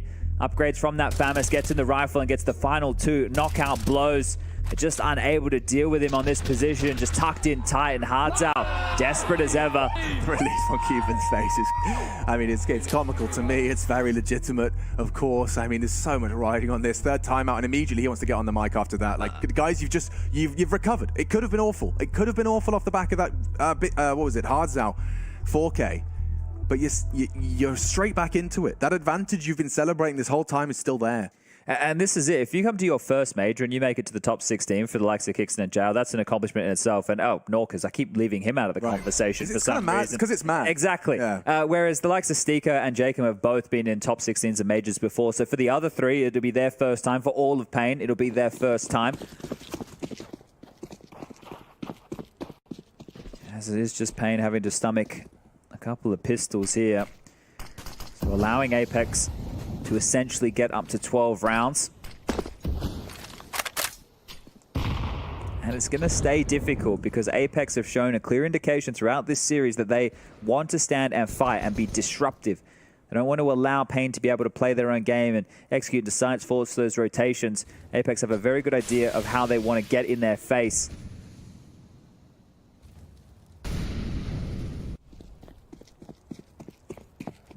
I don't necessarily need that one, but may as well take it with you, as might want to group up and see if they can trade out for a kill or a plant or anything in between. As the reality of this series starts to set in, neither of these two teams will be going home after this, but they will be dropping down to that 2-2 bucket where tomorrow they will fight for their life. Only 3 best of 3s tomorrow and only 1 stream, so you'll be able to focus all that action. Won't have to have your attention torn. And tomorrow is where the emotions will be at an all-time high. There will be tears, happy and sad. Yes, indeed. The loser of NIP Greyhound, Liquid, Gamer Legion, Monty, and Fours on that list, of course, including the loser of this one. It's a very cutthroat group, and of course half of them will be purged tomorrow in that last day of play of the Challenger stage. I guess it's pretty decent odds when you get told, hey, you come into the Challenger stage and 8 of you will progress. Yeah. You know, 50% of the field will make it to the next round, and that's the same conversation to be had in the Legends stage. We need to find 8 teams for those playoffs, the quarters, the semis, and the juicy grand final coming your way. About a week and a half's time from now. frags. There's only going to be a few more opportunities for gun rounds available for Pain. Got their default spread underway. One of the differences here is they have 2 individuals lurking and looking for picks towards B, and they've dropped a bucket load of damage. Oh my god, his arms are hanging on by a thread, by a nerve. Jacob, yeah, okay, definitely swap out. I'll take the MP9 and I'll just be a scout, a probe. One of the bigger things as well is just being a name still available on the scoreboard. Yes. Because if they are functioning in a 5v5 mindset... Oh, that's some information and an intriguing form of it. Nade seems well placed, a little damage. They do manage to skirt around it. Just a bit shy.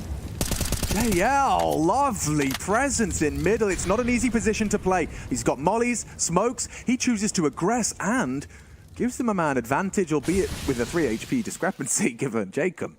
You can just see that they're not harassing mid, so he feels that he has this luxury to be able to search for frags or be a little bit more aggressive like that.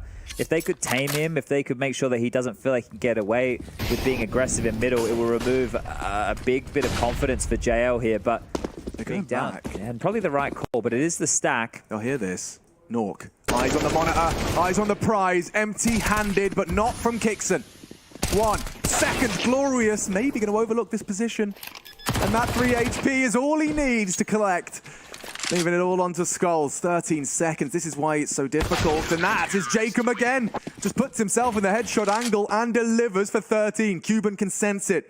Apex are 3 rounds away from the legend stage of the major. Yeah, well, next time you get a chance to take down Jake, you better make sure you get that extra 3 damage on the nades. You can't give him a second crack at it because he is going to ruin the party.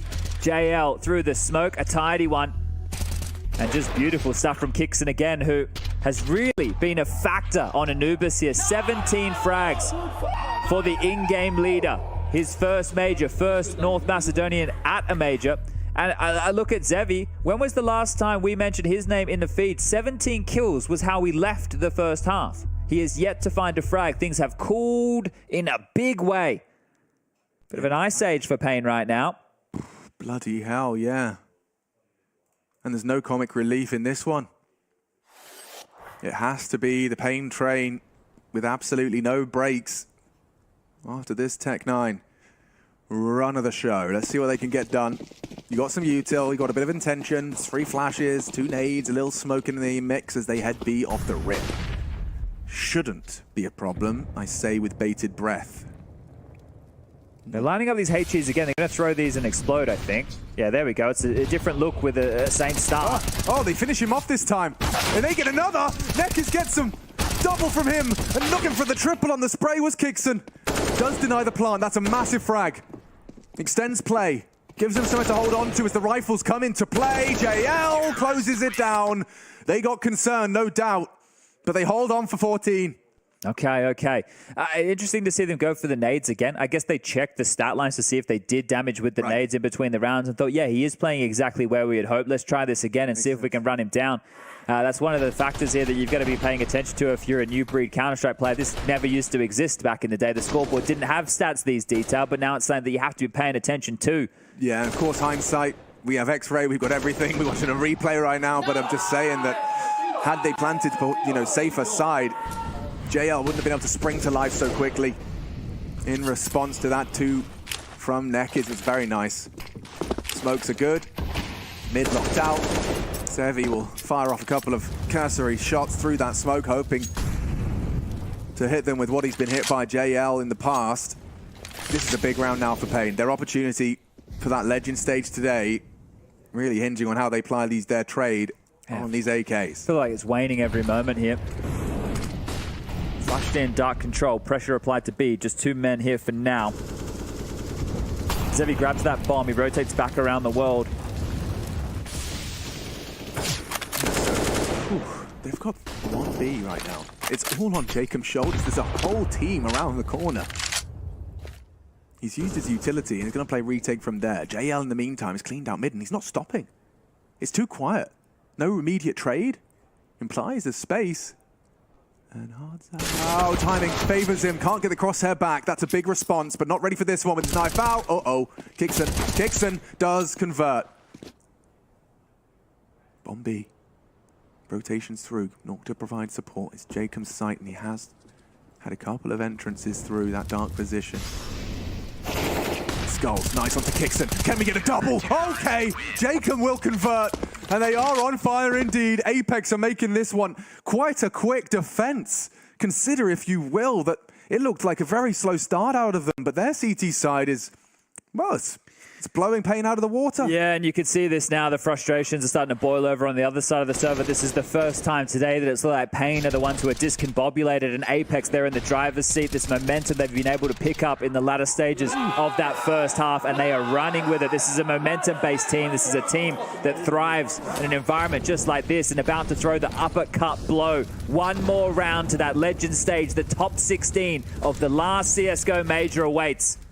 They impressed us, qualifying through that RMR, now find themselves qualifying for the top 16. If they could just find and put away 5 more Brazilians. Nekkers is kicking up a storm. He's gotten them into the site again, and they're staring at so many smokes. They have to wait, play for the fade. Good nade. Wow, everyone's health just lowered to a more manageable degree. Do you go for this, and do you need to? That's the question. Put the rod in the water, understand just how many rounds you have to work with. Feel it out, see if there's a way back in, but don't give everything away for naught. You know what kind of corner they'll preference? Hard clear. Onto Skulls, and yeah, we'll take at least one AK away. Investigating his JL. Gets one, gets the second. Oh dear, Hard's out nervous, and he does hold on with Biguzera. Do they keep going? You don't need to. You've done a lot of damage. They've called it off. It's the right decision here. Okay, a save, but damage inflicted. Pain survived for one of the brutality ahead of them. They've got 6 more of those. 6 more required just to survive, just to extend play to OT.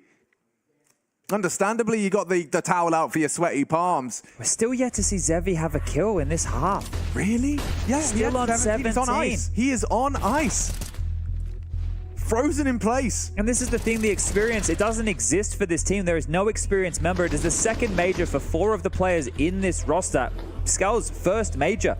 And this is a learning experience right now. Whereas we spoke about the difference on the other side. Kuban, part of the Golden Five, a coach of Virtus Pro. Yeah. Somebody who is highly experienced in environments like this. And then you have Stiko and Jacob. Right, these two have been to plenty of majors before. The last time we had Jacob at a major, he was in the semi-final, 2019, looking to return after a several-year drought.